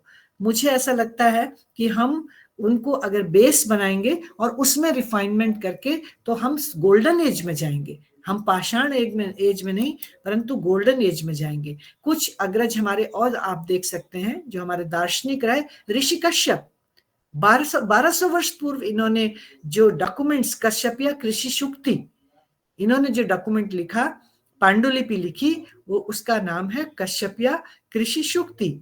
इसका भी एशियन एग्री हिस्ट्री फाउंडेशन के माध्यम से हिंदी, अंग्रेजी, मराठी में ट्रांसलेशन उपलब्ध है। ऋषि सुरपाल, इन्होंने वृक्ष आयुर्वेद लिखा 1000 ईस्वी में। 1000 बरस पूर्व इन्होंने वृक्ष आयुर्वेद लिखा, और उस वृक्ष आयुर्वेद की एक एक लाइन, एक एक सूत्र पर पीएचडी हो सकती है। तो हमारा प्रयास तो यही है इस विश्वविद्यालय में। और मैं एक बात आपको और बताऊं जो बहुत अच्छी हुई है समय अनुसार, वो ये हुई है कि डॉक्टर नैने जब 25 बरस उन्होंने जब काम कर लिया, तो एशियन एग्री हिस्ट्री फाउंडेशन के स्टेट वाइज चैप्टर भी चलते हैं, जैसे West Bengal chapter of Asian Agri History Foundation, Rajasthan chapter of Asian Agri History Foundation, और नॉर्थ ईस्ट का एक चैप्टर है एशियन एग्री हिस्ट्री फाउंडेशन। और हमारे यहाँ पंतनगर में चलता है Uttarakhand chapter of Asian Agri History Foundation. तो उस एशियन एग्री हिस्ट्री फाउंडेशन के उत्तराखंड चैप्टर की मैं सौभाग्यवश मैं उसकी सेक्रेटरी रही। तो 1912 से मैं डॉक्टर नैनी के सानिध्य में आई इस उत्तराखंड चैप्टर के माध्यम से।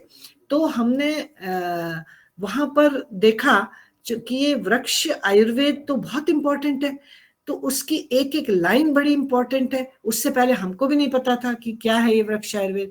तो डॉक्टर नैने ने ये स्टेट वाइज चैप्टर क्रिएट किए थे, तो हम उसके सेक्रेटरी थे। तो हम हर वर्ष कुछ ब्रेन स्टॉर्मिंग सेशंस या सेमिनार सिंपोजिया करते थे, तो डॉक्टर नैने को जरूर बुलाते थे।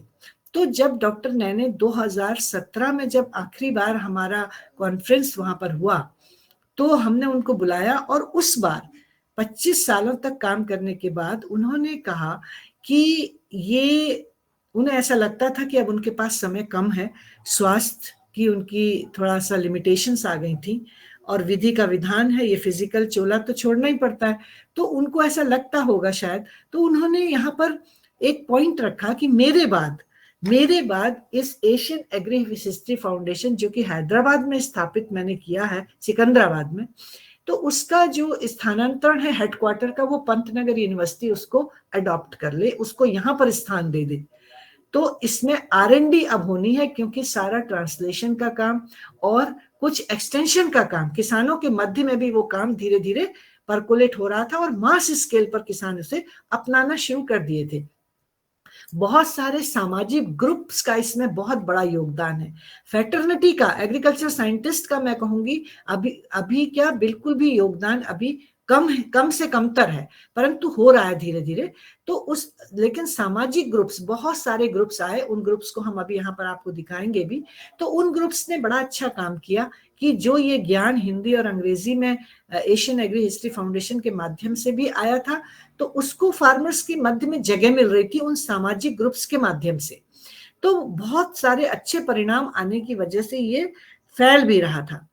तो डॉक्टर नैने को ऐसा लगता था कि संपूर्ण वृक्ष आयुर्वेद पर अगर काम हो और रिसर्च हो तो इसको परिष्कृत करके हमारा भारतवर्ष पुनः उस स्वर्णिम काल में जा सकता है। तो उन्होंने विश्वविद्यालय से अपेक्षा रखी कि मेरे बाद इसको पंतनगर विश्वविद्यालय इसके हेडक्वार्टर को ले ले, अडॉप्ट कर ले, जगह दे दे, स्थान दे दे, क्योंकि उत्तराखंड चैप्टर तो यहाँ चलता ही है।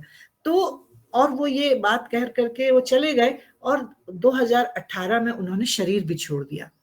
परंतु उनकी इच्छा का सम्मान करते हुए पंतनगर विश्वविद्यालय ने, यहाँ पर कृषि विश्वविद्यालय ने एशियन एग्री हिस्ट्री फाउंडेशन के हेडक्वार्टर को स्थान दिया और आज उसका जो मुख्यालय है वो हमारे विश्वविद्यालय में है। और सौभाग्यवश आज भी उस मुख्यालय की भी मेरे को एग्जीक्यूटिव सेक्रेटरी के रूप में काम करने का, सेवा करने का सौभाग्य प्राप्त हुआ है और मैंने उस काम को ही अपना R&D का एजेंडा बनाया है। मेरे सारे विद्यार्थी जितने भी, चाहे MSc के हों चाहे PhD के हों, तो मैं उनको इसी दिशा पर काम करने के लिए न केवल अपने ही महाविद्यालय में परंतु और महाविद्यालयों में भी अभी हमारी फैकल्टी धीरे धीरे जुड़ना प्रारंभ हो गई है और एक मल्टी डिसिप्लिनरी ग्रुप एक खड़ा हो गया है जो कि अपने विद्यार्थियों के माध्यम से वृक्ष आयुर्वेद पर की विधियों पर धीरे धीरे करके काम करना शुरू कर दिया है। तो इस प्रकार उनका ये सपना कि डॉक्टर नैने का कि ये हमारी जो परंपरा रही है अन्नम बहु कुर्वेद की, हमारा जो वृक्ष आयुर्वेद है, ऋषि सुरपाल ने वृक्ष आयुर्वेद को एक कंसाइज करके एक किताब निकाली 1000 वर्ष पूर्व। परंतु जितने ऋषि मुनि मैं आपको अभी बता रही हूँ यहाँ, चाहे वो ऋषि सारंगधर हो या कश्यप हो या चक्रपाणी मिश्रा हो, है, तो ये सभी ऋषि मुनियों ने वृक्ष आयुर्वेद का एक एक चैप्टर अपने डॉक्यूमेंट्स में लिखा है, चैप्टर में लिखा है। परंतु सुरपाल जी ने फिर वृक्ष आयुर्वेद को कंप्लीट एक किताब निकाली और उस किताब में एक एक लाइन, है ना, उस किताब का हमारे R&D के लिए उपयुक्त है। तो ऐसे एशियन एग्री हिस्ट्री फाउंडेशन का योगदान, डॉक्टर नैने का योगदान, और अब उसे विश्वविद्यालय में स्थान मिला है, तो मैं समझती हूँ कि स्वर्णिम काल में हम जरूर जा पाएंगे अगर हमने उनके R&D पर, क्योंकि आज की जो नेचुरल फार्मिंग देखिए हम कर रहे हैं, बहुत अच्छी बात है, वो जो चल रही है वो किसानों के मध्य जा रही है, धीरे धीरे किसान अपना रहे, इसीलिए वो आज हमारे देश का एक एजेंडा बन गई है, क्योंकि जन अब उसमें आ गया है। हमारे वैज्ञानिकों ने अभी बहुत इनपुट नहीं दिया है, हमारे वैज्ञानिकों को चेतना पड़ेगा, जागना पड़ेगा और उस अपनी जो स्वर्णिम काल की कृषि की संपदा है उस पर R&D करके, उसको रिफाइन करके, डॉक्यूमेंट करके, उसका डॉक्यूमेंटेशन, उसका वैलिडेशन, उसका पॉपुलराइजेशन वो करना ही पड़ेगा। और यही हमारे यूनाइटेड नेशंस की भी अपेक्षा है और यही हमारी आवश्यकता है आज की, उतनी ही जितनी की ग्रीन रिवॉल्यूशन के समय आवश्यकता पड़ी थी कि हम उस पर कार्य करें, और हमने किया। और मुझे आशा नहीं, पूरा विश्वास है कि हम फिर फर्स्ट एंड फॉरमोस्ट इस दिशा में भी ये विश्वविद्यालय फर्स्ट एंड फॉरमोस्ट होगा। तो ये सुरपाल का वृक्ष आयुर्वेद 1000 वर्ष पूर्व, अभी हम इसके बारे में चर्चा कर रहे हैं आगे। सरंगधर ने उपवन विनोद लिखा 1300 ईस्वी में, तो उन्होंने भी अपनी जो बातें कही उसको हम आगे देखते हैं। चक्रपाणी मिश्रा, ये हमारे एक बहुत ही ऋषि के एक दार्शनिक, ऋषि कृषि के दार्शनिक रहे और इन्होंने भी जो है डॉक्यूमेंट लिखा।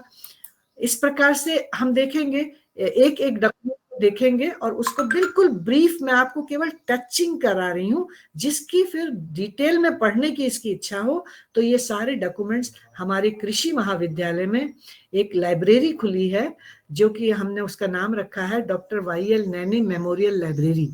तो उस लाइब्रेरी में ये सारा साहित्य उपलब्ध है, आप कभी भी उस साहित्य को पढ़ सकते हैं, अपने पास ले सकते हैं और इसको आगे बढ़ाने में सहयोगी बन सकते हैं।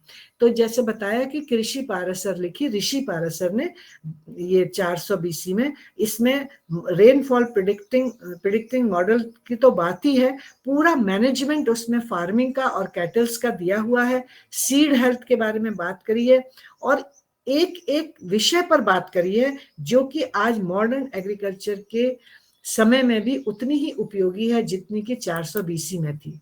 अब वारामीरा, जिसको कि हमने आपको बताया हमारे एक दार्शनिक और ये हमारे कृषि के अग्रज रहे, उन्होंने भूमिगत जल की खोज कैसे हो, वर्षा संबंधी भविष्यवाणी, मतलब इन्होंने भी रेनफॉल प्रिडिक्शन मॉडल्स बताए, और इन्होंने वृहत संहिता लिखी जिसमें कि वृक्ष आयुर्वेद का चैप्टर लिखा, और ये भी एक एस्ट्रोलॉजर और एस्ट्रोनॉमी पर बहुत अच्छा ज्ञान रखते थे। कृषि के साथ साथ मल्टी डिसिप्लिनरी इंसाइक्लोपीडिया हमारे ये सारे दार्शनिक जो कृषि के थे वो थे। तो इन्होंने मानसून संबंधी भविष्यवाणियां और कैसे करी जाएं, उनके प्रिडिक्शंस कैसे किए जाएं, उनके प्रोजेक्शंस कैसे किए जाएं, वो इन्होंने सारा वृहत संहिता में बताया है। इसके अलावा ऋषि सुरपाल, इन्होंने, जो कि ये सुरपाल जो थे बेसिकली वैद्य थे, आप देखिए ये वैद्य थे और इन्होंने कृषि के लिए डॉक्यूमेंट तैयार किया। तो यहाँ आज हम बड़े वन हेल्थ की जब बात कर रहे हैं, पूरा विश्व बात कर रहा है वन हेल्थ की, तो वो जो आयुर्वेद था, आयुर्वेद के जो हमारी 5000 साल पुरानी संस्कृति है आयुर्वेद, और आज भी बहुत सुसंगत है, तो उस आयुर्वेद तो एक टूल है, उसको हम कृषि में कैसे उपयोग करें, ये ऋषि सुरपाल ने, क्योंकि स्वयं वैद्य थे, उन्होंने कृषि पर उसके प्रयोग करके, क्योंकि जो उन्होंने ये लिखा है ना वृक्ष आयुर्वेद की किताब, तो उन्होंने उसमें ये भी लिखा है कि इस बुक में मैं वही, इस पांडुलिपि में मैं उन्हीं बातों की चर्चा कर रहा हूं जो मैंने स्वयं करके देखी हैं, जो मैंने स्वयं प्रमाणित करी हैं। तो ऐसी बातों को जो एक वैद्य कृषि में, मतलब आयुर्वेद का एप्लीकेशन जब कृषि पर करते हैं तो उसको कहते हैं वृक्ष आयुर्वेद। जब आयुर्वेद का एप्लीकेशन पशुओं पर करते हैं तो उसे कहते हैं पशु आयुर्वेद। और पशुओं में भी हाथी का आयुर्वेद अलग है, हस्त आयुर्वेद, मृग आयुर्वेद। तो आयुर्वेद एक टूल है जो कि एक जो बैलेंस होता है ना, वात पित्त और कफ का बैलेंस, जो त्रिदोष और प्रकृति के साथ हार्मनी कैसे हो, तो इन बातों को ऋषि सुरपाल, वैद्य सुरपाल जी ने कृषि में उनको उसको लगाया। तो उन्होंने ये अपनी डॉक्यूमेंट में, जब आप वृक्षायुर्वेद पढ़ेंगे तो उसमें आप देखेंगे कि पौधों में वात पित्त कफ का बैलेंस क्या होता है, क्या है ये कंसेप्ट, वात पित्त कफ का पौधों में हम बैलेंस रखें, ये कंसेप्ट क्या है, ये हमारे वृक्षायुर्वेद में उल्लेखित है। और डॉक्टर नैने ने इस पर बहुत सुंदर टिप्पणी करी है कि वात पित्त कफ का कंसेप्ट पौधों में क्या है, उसके क्या सिम्टम्स हैं, कि हम कहेंगे पौधा वात से ग्रसित है, कि पौधा पित्त से ग्रसित है, कि पौधा कफ से ग्रसित है, उसके क्या सिम्टम्स हैं, और उस सिम्टम्स का, ये तो एक तो होगी डायग्नोस्टिक हो गई, डायग्नोस्टिक के बाद उसका निवारण क्या है, उसको हम कैसे निजात पा करके, माने कि पौधे को हम कैसे ज्यादा से ज्यादा स्वस्थ रखें, इस पर वृक्ष आयुर्वेद का ये वात पित्त कफ की थ्योरी ऋषि सुरपाल ने दी। और ऋषि सुरपाल विश्व के वो प्रथम पुरुष हैं जिन्होंने पौधे की बीमारियों को दो भागों में बांटा, एक्सटर्नल डिजीज और इंटरनल डिजीज।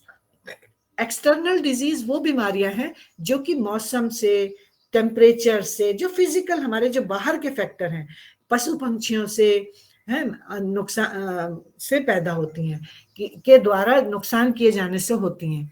और इंटरनल डिजीजेस वो डिजीज हैं जो पौधे की अपनी अंदर में इम्बैलेंस जब होता है, जो कि वात पित्त कफ है, कि वो इम्बैलेंस जो हुआ, तो वात का पित्त का कैसे उसको पहचानेंगे और कैसे उसका निवारण करेंगे, तो ये ताकि पौधा अपना पूरा समय काल जो है वो एक स्वस्थ पौधा बने। और जब स्वस्थ पौधा बनेगा तो डेफिनेटली उसके उत्पाद भी जो होंगे वो स्वस्थ होंगे, और उससे हमारा स्वास्थ्य और जानवरों का स्वास्थ्य भी बढ़िया रहेगा, स्वस्थ होंगे हम।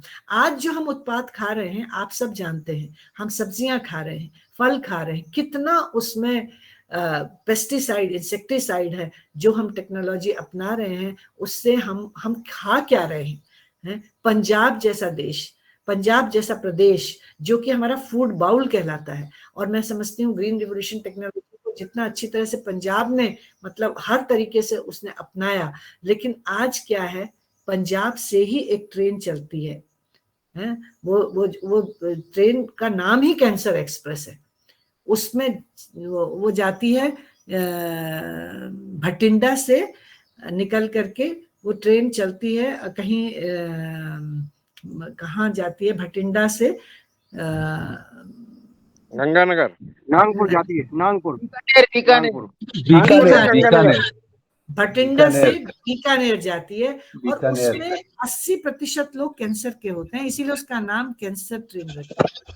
तो ऐसा खाना, अब आप बताइए, है तो ऐसे खाने से तो हमें सोचना तो पड़ेगा ना कि कहीं ना कहीं, और इसमें सबसे अहम रोल कृषि वैज्ञानिकों का है, सबसे अहम रोल हमारे अन्नदाता किसान का है। तो ऐसे हमें उन चीजों को कि वात पित्त कफ क्या है, जब हम वृक्ष आयुर्वेद के परिप्रेक्ष्य में देखते हैं, आयुर्वेद के परिप्रेक्ष्य में तो सब उसको जानते हैं, ह्यूमन हेल्थ का जब आयुर्वेदाचार्य हैं वो अपना आज भी वो हमारी प्रथा चली हुई है, लेकिन वृक्ष आयुर्वेद के परिप्रेक्ष्य में उसको जानना, उसको पहचानना, उसका निराकरण करना, और उसको हम तो ये सारी चीजें, ये हम नेचुरल फार्मिंग का जो सिलेबस तैयार हुआ है उसमें हमने डालने की अपनी तरफ से पूरा प्रयास कर दिया है। अभी वो फाइनली क्या निकल के आता है ये अभी देखने वाली बात है। तो लेकिन हमने जो डॉक्यूमेंट जमा किया है उसमें ये सारी बातें आई हैं, और मुझे बहुत खुशी होगी कि हमारे युवान इस तरफ बढ़े। तो ये जो सुरपाल, वैद्य सुरपाल थे, इन्होंने जो वृक्ष आयुर्वेद लिखा, ये वास्तव में एक बहुत बड़ा, इसको प्रायोरिटी पर हमें कृषि जगत में, चाहे वो प्लानर्स हैं, चाहे वो वैज्ञानिक हैं, चाहे वो किसान हैं, क्योंकि अभी वो हिंदी में भी आ गया है, तो बहुत सारी चीजें वो स्वयं अप्लाई कर सकते हैं देख करके, है ना। तो बहुत सहज हैं, बहुत सरल हैं, और उसको हमें वैज्ञानिक दृष्टि से उसको वैलिडेट करना, और वो हमने थोड़ा शुरू भी किया है यहाँ पंतनगर विश्वविद्यालय में। हमने कुछ विधियां वैज्ञानिक विधि से वैलिडेट करनी शुरू की हैं, और परिणाम भी आ रहे हैं। तो उस प्रकार से काम शुरू हुआ है। ये हम सब बातें अभी हमने बताई कि वृक्ष आयुर्वेद जो ऋषि सुरपाल ने लिखा, उसमें 323 श्लोक हैं। 323 श्लोक में जो पौधारोपण के संबंधित हैं 34 श्लोक, जो क्रॉप न्यूट्रिशन से रिलेटेड हैं वो हैं 64 श्लोक, जो पौधों के खतरे और रोग व्याधियों और उसके उपचार से संबंधित हैं वो हैं 56 श्लोक, और कुछ ऐसे आश्चर्य हैं, उद्यानिकी आश्चर्य है ना, वो 70 श्लोकों में समाहित हैं। और इसमें ऐसे ऐसे आश्चर्य हैं कि जिनको पढ़ के हमें आश्चर्य हो जाता है कि उस समय में इतने 1000 बरस पूर्व, है ना। अभी हम आगे बताएंगे आपको कि क्या क्या टेक्नोलॉजीज थी। एक मैं यहाँ पर आपको बताती हूँ, चित्तीकरणम, एक द्रुम विचित्रीकरणम और चित्तीकरणम, है ना। द्रुम माने पेड़, द्रुम का मतलब होता है पेड़, वृक्ष, वनस्पति। तो वो और चित्ती द्रुम विचित्रीकरण, विचित्रीकरण मतलब उसको विचित्र बना देना। तो उसके अंदर क्या है, उसके अंदर में पूरा बायोटेक्नोलॉजी का कंसेप्ट है, म्यूटाजेनेसिस का कंसेप्ट है। उसमें ये लिखा है विधि कि आप कपास को, सफेद कपास को पीला, नीला, हरा, गोल्डन, भूरा कैसे बना सकते हैं, आप सब्जियों के रंगों को कैसे परिवर्तित कर सकते हैं, आप फूलों की सुगंध को कैसे परिवर्तित कर सकते हैं। तो ऐसा विज्ञान, तो उसको उद्यानिकी आश्चर्य ऐसा चैप्टर है उसमें जिसमें 70 श्लोक लिखे गए हैं। और उसके अलावा जड़ी बूटियों का और वृक्षों का करीब करीब 170 प्रजातियों का उसमें वर्णन किया गया है। तो ऐसे वृक्ष आयुर्वेद को मैं समझती हूँ, मैं तो बिल्कुल कन्विंस हूँ कि हमारे एक एक विद्यार्थी को, ये न केवल विद्यार्थी, जब ये इसे योजनाकार इससे परिचित होंगे, जब हमारे वैज्ञानिक इससे परिचित होंगे, तब तो वो जाकर के आगे R&D और इसमें सिलेबस में और इसके लिए फंड्स एलोकेट हो गवर्नमेंट की तरफ से, तो वो तभी हो पाएगा, है ना। तो ये काम अभी शुरू हुआ है। तो ये वृक्ष आयुर्वेद, जैसे अभी इसका चर्चा हो गया तो ये मैं आगे बढ़ाऊंगी इसको। वृक्ष आयुर्वेद मतलब साइंस ऑफ प्लांट लाइफ। वृक्ष माने प्लांट, आयु का विज्ञान, आयुर्वेद, वेद मतलब ज्ञान, आयु मतलब आयु, और वृक्ष माने वृक्ष। तो वृक्ष की आयु का जो ज्ञान है, the science of plant life, ये पूरी वृक्ष आयुर्वेद में समाई हुई है। और इसमें ये मैं आपको बता चुकी हूँ कि ये कैसे जो है डॉक्टर नैने जो है इसके संपर्क में आए, कि उनको 1994 तक, भारत में 1994 तक वृक्ष आयुर्वेद की मूल एवं कोई भी प्रति उपलब्ध नहीं थी। और 1990 में जब एक जर्मन जो मैंने बताया ना आपको, जर्मनी में उसका वो हो गया ट्रांसलेशन, राहुल पीटर दास ने जर्मनी में अनुवाद कराया। और जब डॉक्टर वाई.एल. नैने को 1994 में पता चला तो उन्होंने फिर अपने प्रयास जारी करके उसको फिर उसका एक वृहद, है ना, भाषाओं में, सभी भाषाओं में, अंग्रेजी, हिंदी, मराठी और अन्य भाषाओं में भी उनका अपेक्षा थी कि हम कराएं, तो ये सर्वसाधारण के लिए उपलब्ध हो गई है ज्ञान। तो ये एक बहुत बड़ा कंट्रीब्यूशन रहा एशियन एग्री हिस्ट्री फाउंडेशन का। अब इसको हम इससे प्राप्तियां कैसे करें, ये हमारे अब आगे आने वाले समय पर डिपेंड करता है कि वो कैसे लेते हैं इसको। इसके अलावा जो एक अगला डॉक्यूमेंट है लोकोपकारा, तो इसको इसमें चमुंड राय ने ये लिखा, ऋषि चमुंड राय ने 1025 ईस्वी में। और इसमें भूमिगत जल और वृक्ष आयुर्वेद के अलावा पाक विद्या, सुगंध और सौंदर्य प्रसाधन आदि के बारे में भी काफी अच्छा विवरण दिया हुआ है। ये भी हमारे पास हिंदी अंग्रेजी में उपलब्ध है। ये लोकोपकार, इसमें वेटनरी मेडिसिन के बारे में भी बात करी है, परफ्यूमरी के बारे में बात करी है। और इसमें जो सबसे इम्पोर्टेंट बात है, और जो आज के काल में जब हम ऑर्गेनिक फार्मिंग और नेचुरल फार्मिंग की बात करते हैं तो प्लांट प्रोटेक्शन की बहुत है ना, न्यूट्रिशन और प्लांट प्रोटेक्शन कैसे होगा इसकी बात आती है। तो इसमें कीड़ों के, इंसेक्ट कंट्रोल हम वृक्ष आयुर्वेद के माध्यम से कैसे करें, तो इस पर इसमें बात है ना। तो नेक्स्ट जो हमारा है कश्यप या किसी सूक्ति, या हम ऋषि कश्यप ने लिखा। तो इसमें उन्होंने खास तौर से इसमें चावल की किस्मों पर अच्छी बात करी गई है, और भी बहुत विस्तृत विवरण है। जैसे कि उन्होंने बात करी है इसमें कि फार्मिंग मेथड्स की बात करी है, और ये कैटल प्रबंधन, क्योंकि आज हम ये इस बात को जब नेचुरल फार्मिंग और ऑर्गेनिक फार्मिंग की बात करते हैं तो ये बात हम बिल्कुल अपने ज़हन में बिठा लें कि जमीन और जानवर, इनका बिल्कुल चोली और दामन का साथ है। बिना जानवर के हम इस प्रकार की खेती की बात ही नहीं कर सकते हैं। तो उन्होंने कैटल मैनेजमेंट की बात करी है। और जो हमारे बीज हैं, हम आजकल जीएमओस की बात तो कर रहे हैं, परंतु उस समय उन्होंने गुड सीड और सॉइल कैसे हमारे परिष्कृत हो और उनका क्या रोल है उस पर बात करी है, और जो कि आज के आधुनिक कृषि में भी उतनी ही इम्पॉर्टेंट है जितनी उस समय थी। इसके अलावा सारंगधर हमारे एक ऋषि रहे जिन्होंने 13वीं शताब्दी में उपवन विनोद नामक पांडुलिपि लिखी। तो उसमें वानिकी और हमारे जो गार्डन्स हैं, वो हमारे प्लेजर गार्डन्स के संबंध में उन्होंने बहुत अच्छा विवरण लिखा है कि जो हम अपने कैसे अच्छी ये लॉन और गार्डन्स, ये हम कैसे अपने अच्छे से अच्छे बना सकते हैं, है ना। तो वुडलैंड गार्डनिंग की बात करी है उसमें उन्होंने, वृक्ष आयुर्वेद की बात करी है। तो ये 700 बरस पूर्व लगभग। इसके अलावा चक्रपाणी मिश्रा जो मैंने अभी बताया, तो उन्होंने विश्व वल्लभ लिखा। विश्व वल्लभ उस डॉक्यूमेंट का नाम है। विश्व वल्लभ में उन्होंने अधिकतर जो ऋषि सुरपाल ने जो बातें करी हैं वो बातें उसमें भी हैं, ऋषि सुरपाल की हुई बातें उसमें भी हैं विश्व वल्लभ में।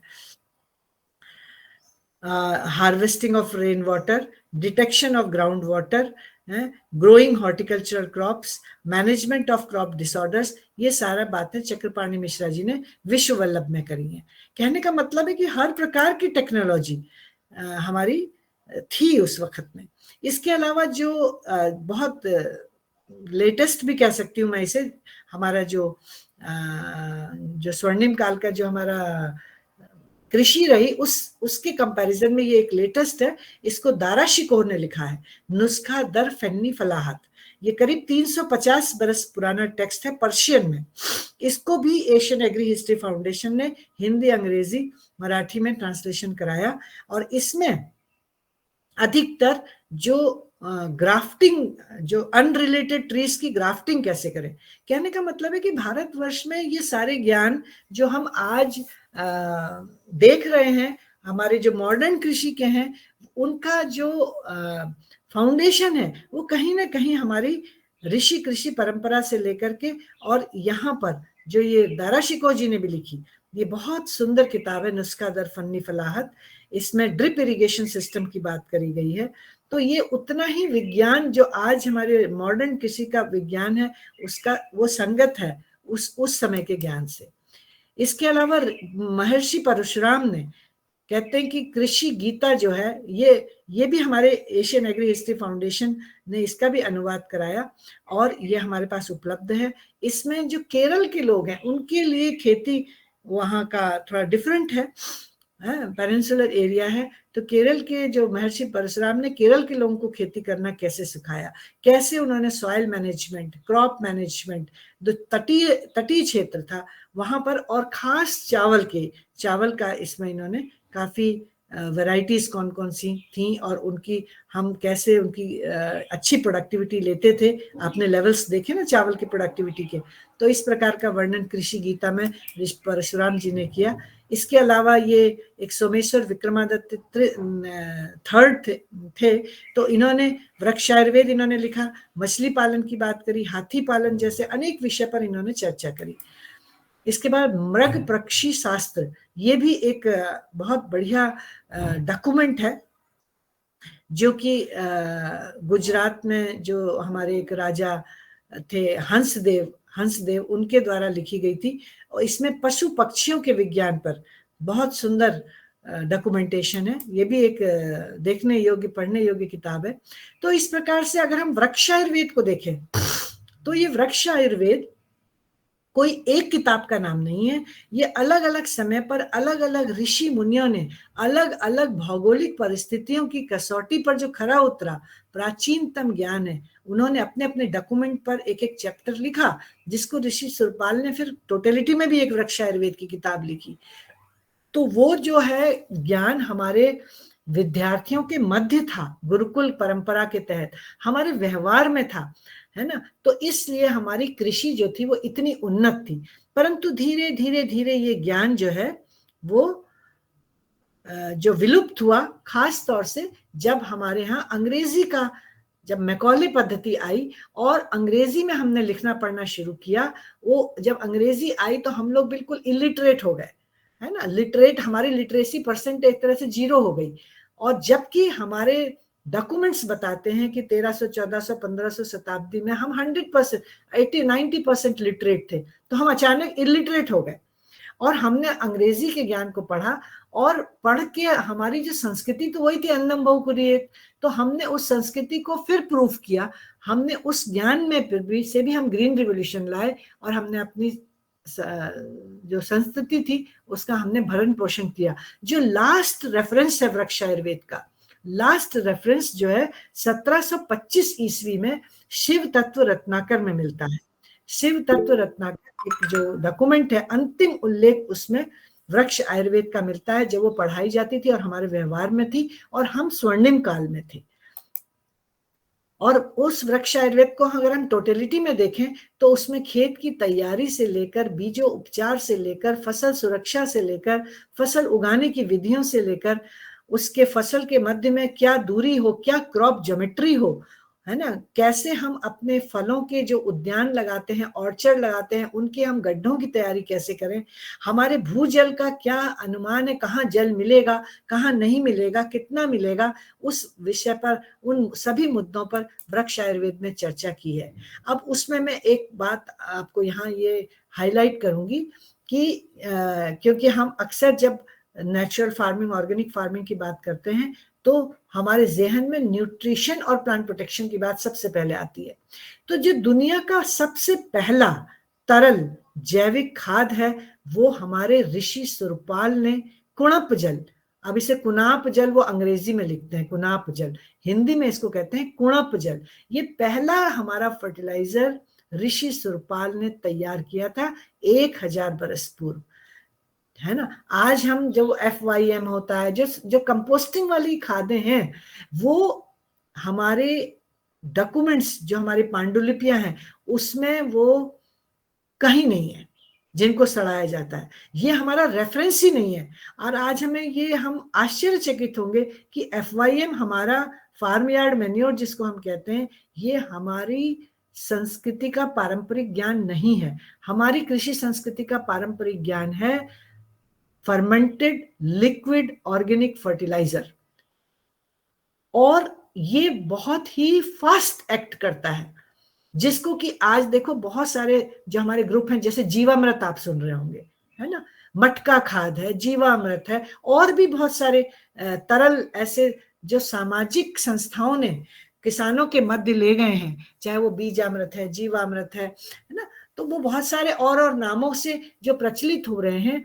इसका जो दर्शन छिपा है, इसका जो फाउंडेशन है, वो 1000 बरस पहले जो ऋषि सुरपाल ने दुनिया का पहला तरल जैविक खाद दिया, जिसको कि कुणप जल कहा उन्होंने। कुणप, उसमें से बदबू आती थी तो कुणप कहा, उसे कु वर्ड लगाया, तो वो दिया। ये किसी को, हम लोगों को, जब तक हमने इसको डॉक्टर नैने के सानिध्य में नहीं आए थे, हमको भी नहीं पता था, ना हमको पढ़ाया था किसी ने, ना हमारे कोर्स करिकुलम में था। तो ये खाद जो है, ये जबरदस्त खाद है, और ये हमारी ठोस जो जैविक खादें आजकल चली हुई हैं, उनकी तुलना में बहुत प्रभावी है।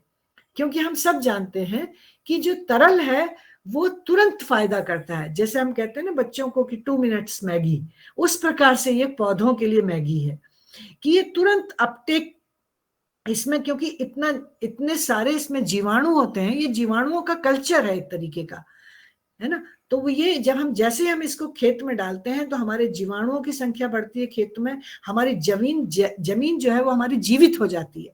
जो आज है ना तमाम तरीके के फर्टिलाइजर, इंसेक्टिसाइड, पेस्टिसाइड डाल के हमने जमीन की बिल्कुल एक तरह से मैं कहूंगी कि वो एक हत्या है, वायलेंस है ना। और खेती हमारी अहिंसक होनी चाहिए। जीवो जीवस्य जीवनम, हमारे यहाँ यही कहावत है, जीवो जीवस्य जीवनम, जीव से ही जीवन मिलता है। तो जो हमारी जमीन हमारी जीवित है, हमारी मृदा जीवित है ना, जीवित होनी चाहिए। तो वो ये खाद करती है जो कुणप जल के नाम से है ना। तो ऐसी खाद हमारे यहाँ बनी थी। तो मुझे अब बताइए कि फादर ऑफ ऑर्गेनिक फार्मिंग कौन होना चाहिए? हमें ऋषि सुरपाल को फादर ऑफ ऑर्गेनिक फार्मिंग कहना चाहिए, फादर ऑफ नेचुरल फार्मिंग कहना चाहिए, लेकिन ऐसा है नहीं।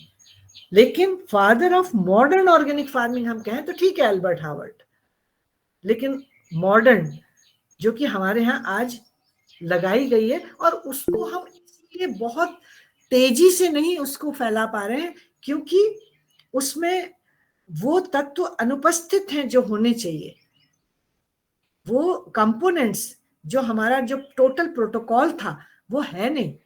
अगर हम वो सारा टोटल प्रोटोकॉल लगाएं अपने ऋषि मुनियों की खेती का, जिसमें एक ये है liquid fertilisers, fermented liquid fertiliser, bio fertilisers है, ये ग्रोथ स्टिमुलेंट भी है, इनसे ग्रोथ का रेट बढ़ता है।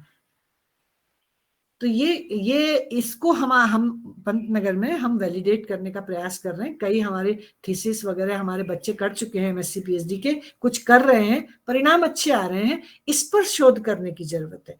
ऐसे ही जो हम फ्यूमिगेशन करते हैं, जो अग्निहोत्र है, तो हम फ्यूमिगेशन के माध्यम से, और हम अग्निहोत्र तो हम केवल एक विधि बता रहे हैं। अगर आप वृक्षायुर्वेद को देखेंगे तो अलग अलग प्रकार के फ्यूम्स क्रिएट किए गए हैं। कहाँ पर? ऑर्चर्ड्स में, जिससे हमारे ऑर्चर्ड्स में जो वो फ्यूम क्रिएट होंगे उसमें उसके कंपोनेंट्स बहुत अलग अलग हैं। किस चीज का फ्यूम क्रिएट करना है? कहीं पर जानवरों के जो अवशेष हैं, चाहे वो सींग है, चाहे वो खाल है, चाहे कुछ भी है, तो उनका उपयोग भी किया गया उसमें, जानवरों के अवशेषों का उपयोग, जड़ी बूटियों का उपयोग, और अलग अलग प्रकार के फ्यूम्स का क्रिएशन है, जो कि हम अगर ऑर्चर्ड्स में करें तो ऑर्चर्ड्स में कीड़े बीमारी नहीं लगेंगे। हम उनका प्रयोग जहां हमारे बीजों का संरक्षण होता है वो फ्यूम्स पैदा करें, रादर देन आजकल हम जो टॉक्सिक्स डाल रहे हैं, उससे भी तो फ्यूम ही पैदा हो रहे हैं, जिससे हमारे सुरक्षित रह रहे हैं बीज।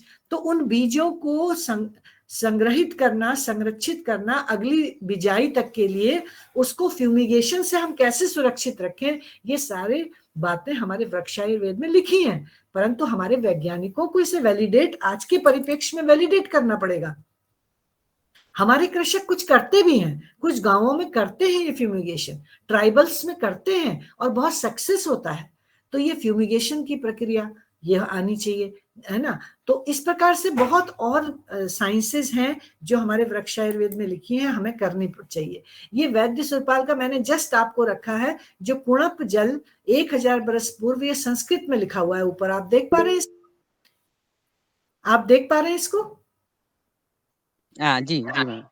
तो ये जो 1000 बरस पूर्व सुरपाल ने जो वृक्षायुर्वेद लिखा, उसका केवल छोटा सा एक मैंने जस्ट एक कट पेस्ट करके आपको हाईलाइट किया है। उसका अंग्रेजी में जो अनुवाद नलिनी शादले ने किया कि ये कुणप जल क्या है, इसको कैसे बनाएंगे, ये एशियन एग्री हिस्ट्री का जो क्लासिक बुलेटिन है वृक्षायुर्वेद 1996 में पब्लिश हुआ था। ये डॉक्टर नैने के सामने ही पब्लिश हुआ था, और ICAR के डायरेक्टर जनरल ने इसको पब्लिश, उसका इनॉग्रेशन किया था, वो उसमें दिया हुआ है। उसका मैंने रेफरेंस भी देने की आपको कोशिश करी है, पेज नंबर 94 पर। तो ये वर्सेस हैं 101 से लेकर 106 वर्सेस, उसमें ये पूरा कि वृक्ष, इसको हम कैसे बनाएंगे, विधि, कुणप जल बनाने की विधि ये आपके सामने है। इसी प्रकार से वही कुणप जल, वो विश्व वल्लभ एक दूसरा डॉक्यूमेंट है ना, जिसको चक्रपाणी मिश्रा ने लिखा। तो उसको नलिनी शादले ने 2004 में देखिए इसका ट्रांसलेशन किया, और ये संस्कृत में लिखा हुआ है उन्होंने। और फिर लगभग उसी प्रकार का मेथड, फिर ये मतलब कहने का भाव ये है कि ये 1000 बरस से लेकर ये अभी 400 बरस पूर्व तक है, ये विद्या चलती रही, ये यूज होता रहा, तभी तो डॉक्यूमेंटेशन में आया। लेकिन ये 1725 के बाद ये सब एकदम से गायब हो गया। फिर जब हम लोगों ने अंग्रेजी का ज्ञान पढ़ा, तो फिर हमने उसमें अपनी ऊंचाइयां हासिल करी। तो फिर अब ये मैंने इसमें बताने की कोशिश करी है कि है क्या कुणप जल। इसमें उस समय जानवरों के जो अवशेष होते थे, तो उससे इस कुणप जल का निर्माण होता था, जानवरों के अवशेष से। तो अभी मैं इसमें बहुत डिटेल्स में नहीं जाऊंगी क्योंकि समय की मर्यादा है। तो जी मैम, आपने असल में अपनी जो आज की वार्ता है, यूँ लगता है कि तीन युगों को समाप्त करने की कोशिश करी है। हाँ जी। और हमें ये लगता है कि ये समय आपके लिए काफी है, पर्याप्त नहीं है। तो ये भी निवेदन है कि एक दिन पुनः हम आपको सुनना चाहेंगे। जी। और मेरे ख्याल से बहुत सारे हैंड रेज भी हो रहे थे, और मैं चलता हूँ आदरणीय हमारे मुन्नीलाल जी भाई साहब के पास। और जी जी हाँ जी जी मैं सीधे चूंकि आदरणीय बहन जी का बहुत लंबा समय जरूर चाहिए, और मैं चाहूँगा, निवेदन करना चाहता हूँ पतंजलि ज्ञान सेवा समिति से कि कल का भी अगर आप जो है डायरेक्ट मतलब कंटिन्यूस रखें, तो हम सब किसान भाइयों को उसका लाभ मिलेगा। अगर आपका आशीर्वाद हो जाए सदन को, तो सदन के किसान भाई उसका लाभ ले सकेंगे। और हमारे सवाल भी आ रहे हैं, और आदरणीय डॉक्टर किशोर दुबे जी हैं, और अविशन मेहरा जी हैं, विनय कुमार जी हैं। इसके पहले मैं आदरणीय पवन कुमार जी को सादर आमंत्रित कर रहा हूँ। पतंजलि योगपीठ हरिद्वार के CGM सर हैं, वो आए और हमारे आज की चीफ गेस्ट महोदया और योग क्लास के बारे में अपना मार्गदर्शन देने का कष्ट करें। जी बिल्कुल। समय क्योंकि मर्यादित होता है, तो मैं भी ये चाहूंगी कि अगर कुछ सवाल हो तो हम इसको अभी ले सकते हैं, अगर समय परमिट करे, और नहीं तो फिर हम इसे कंटिन्यू करेंगे। और कब कंटिन्यू करेंगे ये मेरे को थोड़ा देखना पड़ेगा। कल तो इतवार है ना, तो हाँ कल हम कर सकते हैं, कल कर सकते हैं, कल संडे होने की वजह से कर सकते हैं।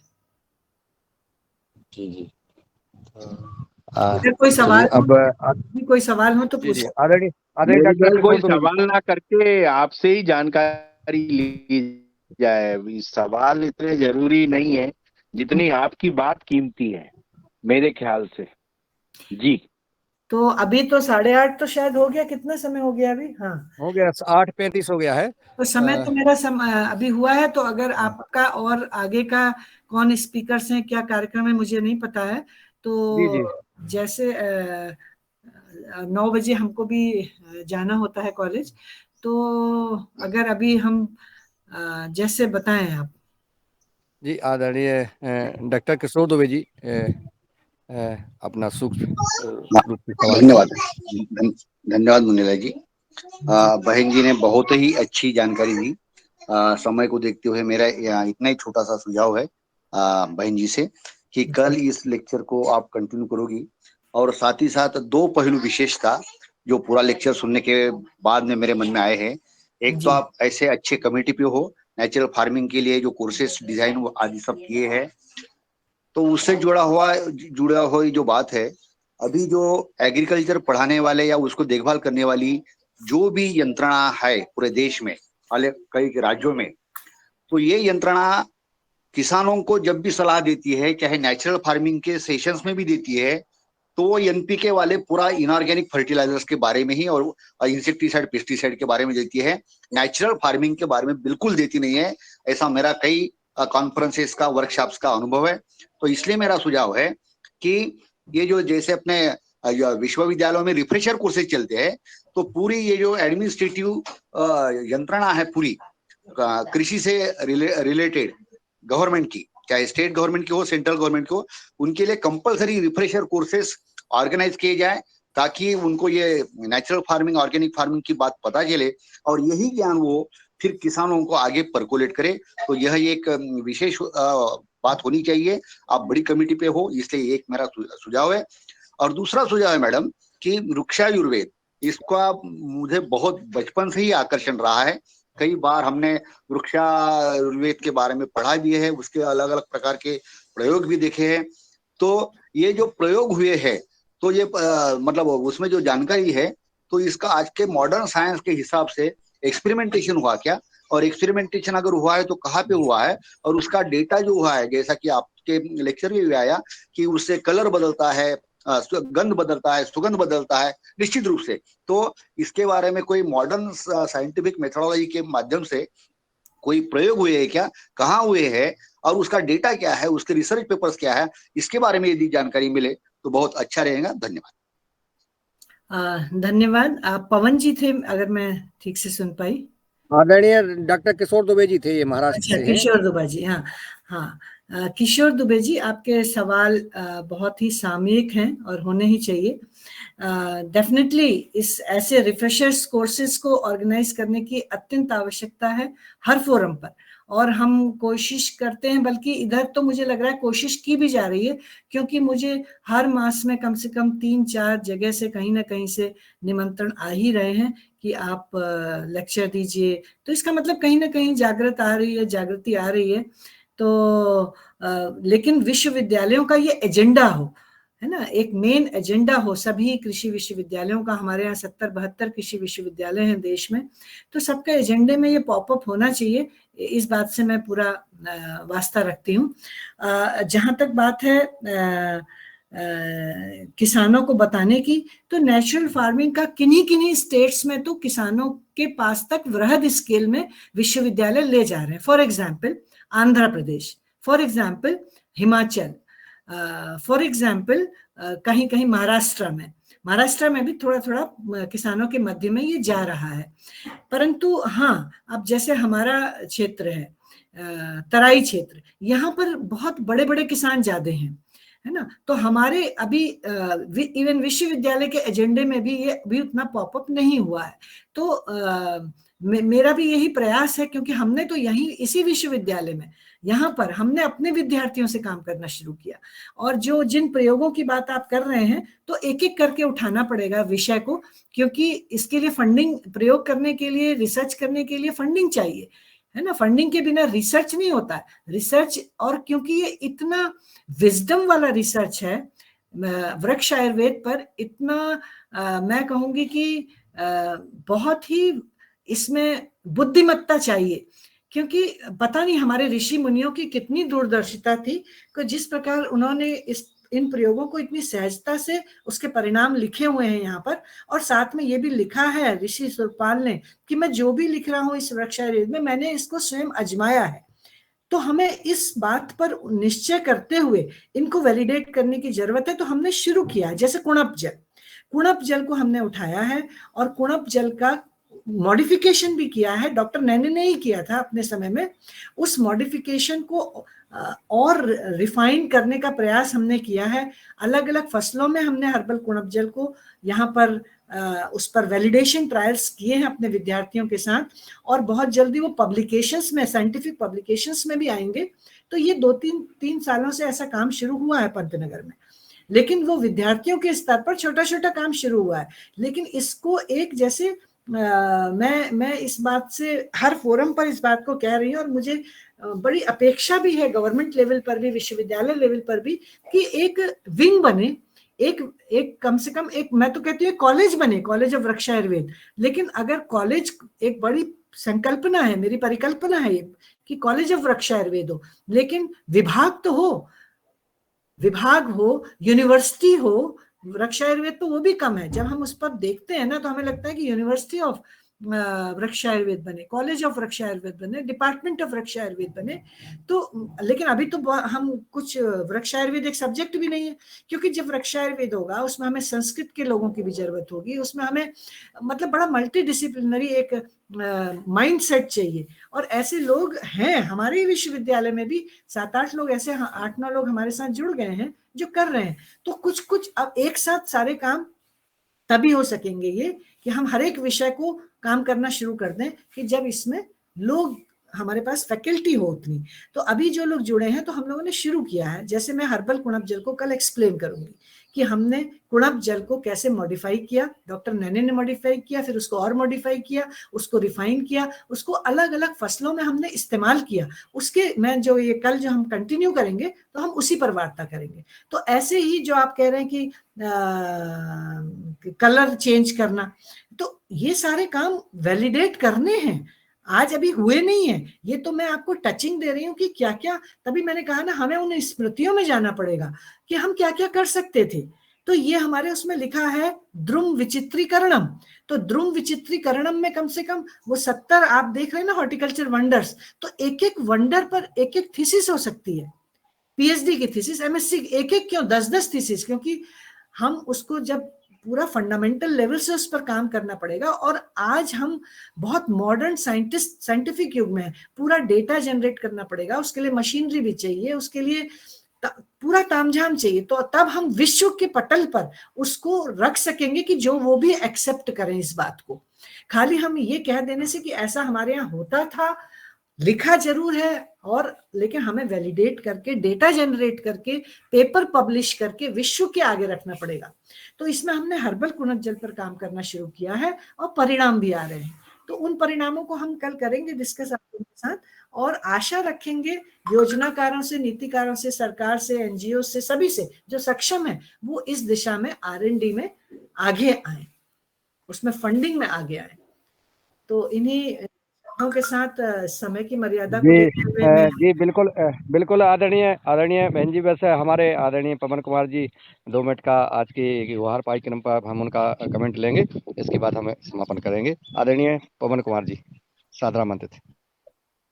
जी नमस्कार ओम, और आज की हमारी मुख्य अतिथि डॉक्टर सुनीता पांडे, इनके ऊपर हमें गर्व है क्योंकि मैंने भी कृषि पढ़ी, पंतनगर विश्वविद्यालय में ही पढ़ाई की, और आजकल अभी हमारे जो डीन हैं वो भी इस योगाहार मंच में जो आए थे, और डॉक्टर शिवेंद्र कश्यप वो मेरे बैचमेट हैं। तो हम ये गौरवान्वित करने वाले हमारे लिए पल है कि इस विश्वविद्यालय के द्वारा विकसित किए गए कार्य को अब इसमें और जो चीजें जरूरत के आधार पर, और हमारे सनातन धर्म की जो हमारी इतिहास है, इसको पुनर्जागृत करने का कार्य डॉक्टर नेने के माध्यम से जो उन्होंने शुरुआत की है, और उसके बाद जो हमारे वैज्ञानिक और बाकी जो भी एग्री हिस्ट्री फाउंडेशन के हमारे जो सभी सदस्य हैं, बहुत गर्व की बात है, बहुत खुशी की बात है। और आज का आपका उद्बोधन बहुत अच्छा रहा, बहुत सारे प्रश्न हमारे साथियों के होंगे, बहुत सारे उनकी चर्चा हम करेंगे, कल भी चर्चा करेंगे। मुझे लगता है कि हम इस मंच के माध्यम से हमने प्राचीन भारत के इतिहास के ऊपर कई दिनों तक चर्चा की और विभिन्न प्राचीन भारत के इतिहास में विकसित की गई विभिन्न तकनीकों, साइंस, विज्ञान, जो भी चीजें हैं उसके ऊपर बहुत विस्तार के साथ इस मंच में अलग अलग जो लोग हैं, हमारे अतिथि हैं और हमारे यहाँ के अपने जो साथी हैं, उन्होंने अपने विचार दिए। उसका एक बड़ा अच्छा सा प्रेजेंटेशन भी हमारे डॉक्टर किशोर दुबे, डॉक्टर दिनेश सेमवाल ने भी बनाया है। और मुझे लगता है कि उसमें आज जो आपने अपने स्लाइड शो किए थे, उसमें कृषि क्षेत्र के ऊपर एक बहुत अच्छा शुरुआत भी हो गई है। उसको और जानकारी हमें परिष्कृत रूप में हुई है। समय मिलेगा तो हम अपना जो प्रेजेंटेशन बना है हमारे टीम के द्वारा, उसको भी हम आने वाले समय पर प्रस्तुत करेंगे, क्योंकि ये नॉलेज शेयरिंग और ये नॉलेज एक्सचेंज का जो काम है ये बहुत जरूरी है। क्योंकि पहले हमें मानसिक रूप से तैयार होना है। मानसिक रूप से हम जब तैयार होते हैं, हमारी समझ विकसित होती है, तब जाकर के हम इसको कार्य को एक्सेप्ट भी करते हैं और उसमें आगे एक्शन लेते हैं। तो ये बड़ा महत्वपूर्ण कार्य है। दूसरा, मैं चूंकि अभी वर्तमान में पतंजलि के साथ जुड़ा हूँ पिछले कुछ वर्षों से, तो यहाँ पर एक ट्री ऑफ नॉलेज है हमारे यूनिवर्सिटी में। उसमें ये बताया गया है कि हमारी भारत की हमारी जो इतिहास है, जो धरती का जो काल है, करीब 8 अरब साल का है और अभी 8 अरब साल हो चुके हैं। लेकिन उसमें से जो वेद की जो उत्पत्ति हुई है वो करीब 200 करोड़, मतलब कि 2 अरब साल से ज्यादा उसमें हो गया है, जिसमें कि वेदों की उत्पत्ति हुई है। तो मुझे लगता है कि हमारा जो इतिहास है उसके बारे में हमें बहुत कम जानकारी है, बहुत ही कम जानकारी। जो हमें दिखा है, जिसका डॉक्यूमेंट हो गया है, केवल उतनी ही जानकारी हमारे पास है। उसके अलावा भी अगर हम खोज करते हैं और जानकारी लेते हैं तो शायद और भी हमें बहुत सारी चीजों को वहां पर जानकारी हमें मिल पाएगी। और ये हम चर्चा, परिचर्चा और नॉलेज शेयरिंग के माध्यम से हम बेहतर रूप से इसको समझ पाएंगे। पतंजलि के द्वारा अभी वर्ल्ड हर्बल एनसाइक्लोपीडिया का भी डॉक्यूमेंटेशन किया गया है वैज्ञानिकों के द्वारा 109 वॉल्यूम्स में, और उसका अभी ये प्रकाशित हो गई है, विश्व के सामने रखी गई है। और ये करीब हर एक हर्बल एनसाइक्लोपीडिया के हर एक वॉल्यूम में 1000 पन्ने हैं। तो ये साहित्य भी उपलब्ध है। और इस तरह से जो साहित्य पन्नगर में अब उपलब्ध हुआ है कृषि महाविद्यालय में और एग्री हिस्ट्री फाउंडेशन के माध्यम से, मुझे लगता है कि कहीं ना कहीं समन्वित प्रयास से, नॉलेज शेयरिंग करने से हम एक दूसरे को बेहतर जान सकते हैं, समझ सकते हैं। यहाँ पर हमारे बहुत सारे वैज्ञानिक हमारे साथ काम करते हैं, कई सारे लोग संस्कृत में भी अच्छा उनका कार्य है। तो इस तरह से भी करते हुए योग को, आयुर्वेद को, पुरातन संस्कृति को, और भारतीय शिक्षा बोर्ड की अब जब शुरुआत हो गई है तो उसमें भी ये कार्यक्रम के ऊपर जो आपका भारत सरकार को जो कार्यक्रम दे दिया गया है उच्च शिक्षा के लिए, मुझे लगता है कि भारतीय शिक्षा बोर्ड के साथ भी समन्वय करते हुए वहां पर भी जो कार्यक्रम बनाया जा रहा है, विकसित किया जा रहा है, उस पर भी निश्चित रूप से कुछ एक कार्य आगे किया जा सकता है। तो आपको बहुत सुंदर आज के उद्बोधन के लिए बहुत बहुत आपका धन्यवाद, बहुत बहुत आभार डॉक्टर पांडे। और आशा है कि हमारी मुलाकात होगी और इस पर विषय पर हम आगे चलते हुए आगे कार्य भी करेंगे, बातचीत भी करेंगे।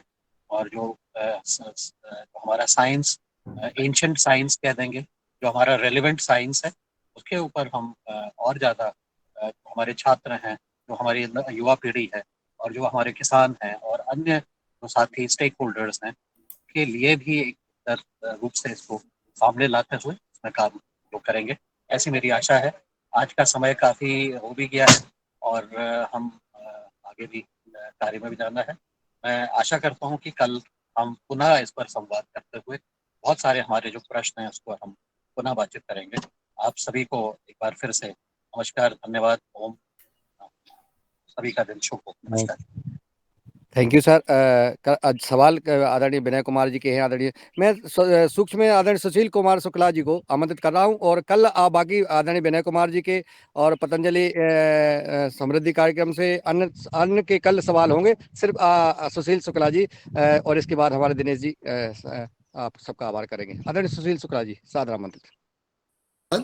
मैं देखिए, मैं आज इस कार्यक्रम में हूँ। मैं डॉक्टर सुनीता जी से पहले से भी मुलाकात हुई है, मैंने इनका काम भी देखा, बहुत अच्छा ये लेक्चर हुआ। और हमारे साथ आज यहाँ पर ज्वाइंट डायरेक्टर ब्यूरो जो कृषि जो पूरे उत्तर प्रदेश में जो नेचुरल फार्मिंग हो रही है वो भी हमारे साथ बैठे हुए हैं। पूरा हम लोगों ने सुना, क्योंकि इसको हम वहां से भी बढ़ा रहे हैं। ये तो ये बहुत अच्छा रहेगा अगर इस लाइन पर हम लोग आगे करेंगे। कल फिर चर्चा होगी तो कल हम लोग सीधा इंटरेक्ट भी करेंगे मैडम से, और हम समझते हैं ये बहुत सही दिशा में आप लोग इसको ले जा रहे हैं, और बहुत अच्छा लगा आज। धन्यवाद सर, बहुत सुंदर। कल विस्तार से चर्चा होगी। जी बहन जी। नहीं, मैं सबका धन्यवाद ही अदा कर रही हूँ कि बस अच्छा है। मैं धन्यवाद के लिए आदरणीय दिनेश जी सेमवाल जी को लेकर चलता हूं, क्योंकि अब समय बहुत लंबा हो गया है, 3.5 घंटे हो गए हैं योगाहार कार्यक्रम चलते हुए। कल विस्तार से चर्चा हो गई। आदरणीय दिनेश जी सेमवाल जी सादर आमंत्रित है। जी एक आदरणीय मिनट, एक जी, मिनट मुन्नीलाल भाई, मुझे एक आधा मिनट बोलना है सिर्फ। हाँ, सिर्फ। ओम। जी जी बोलिए दीदी।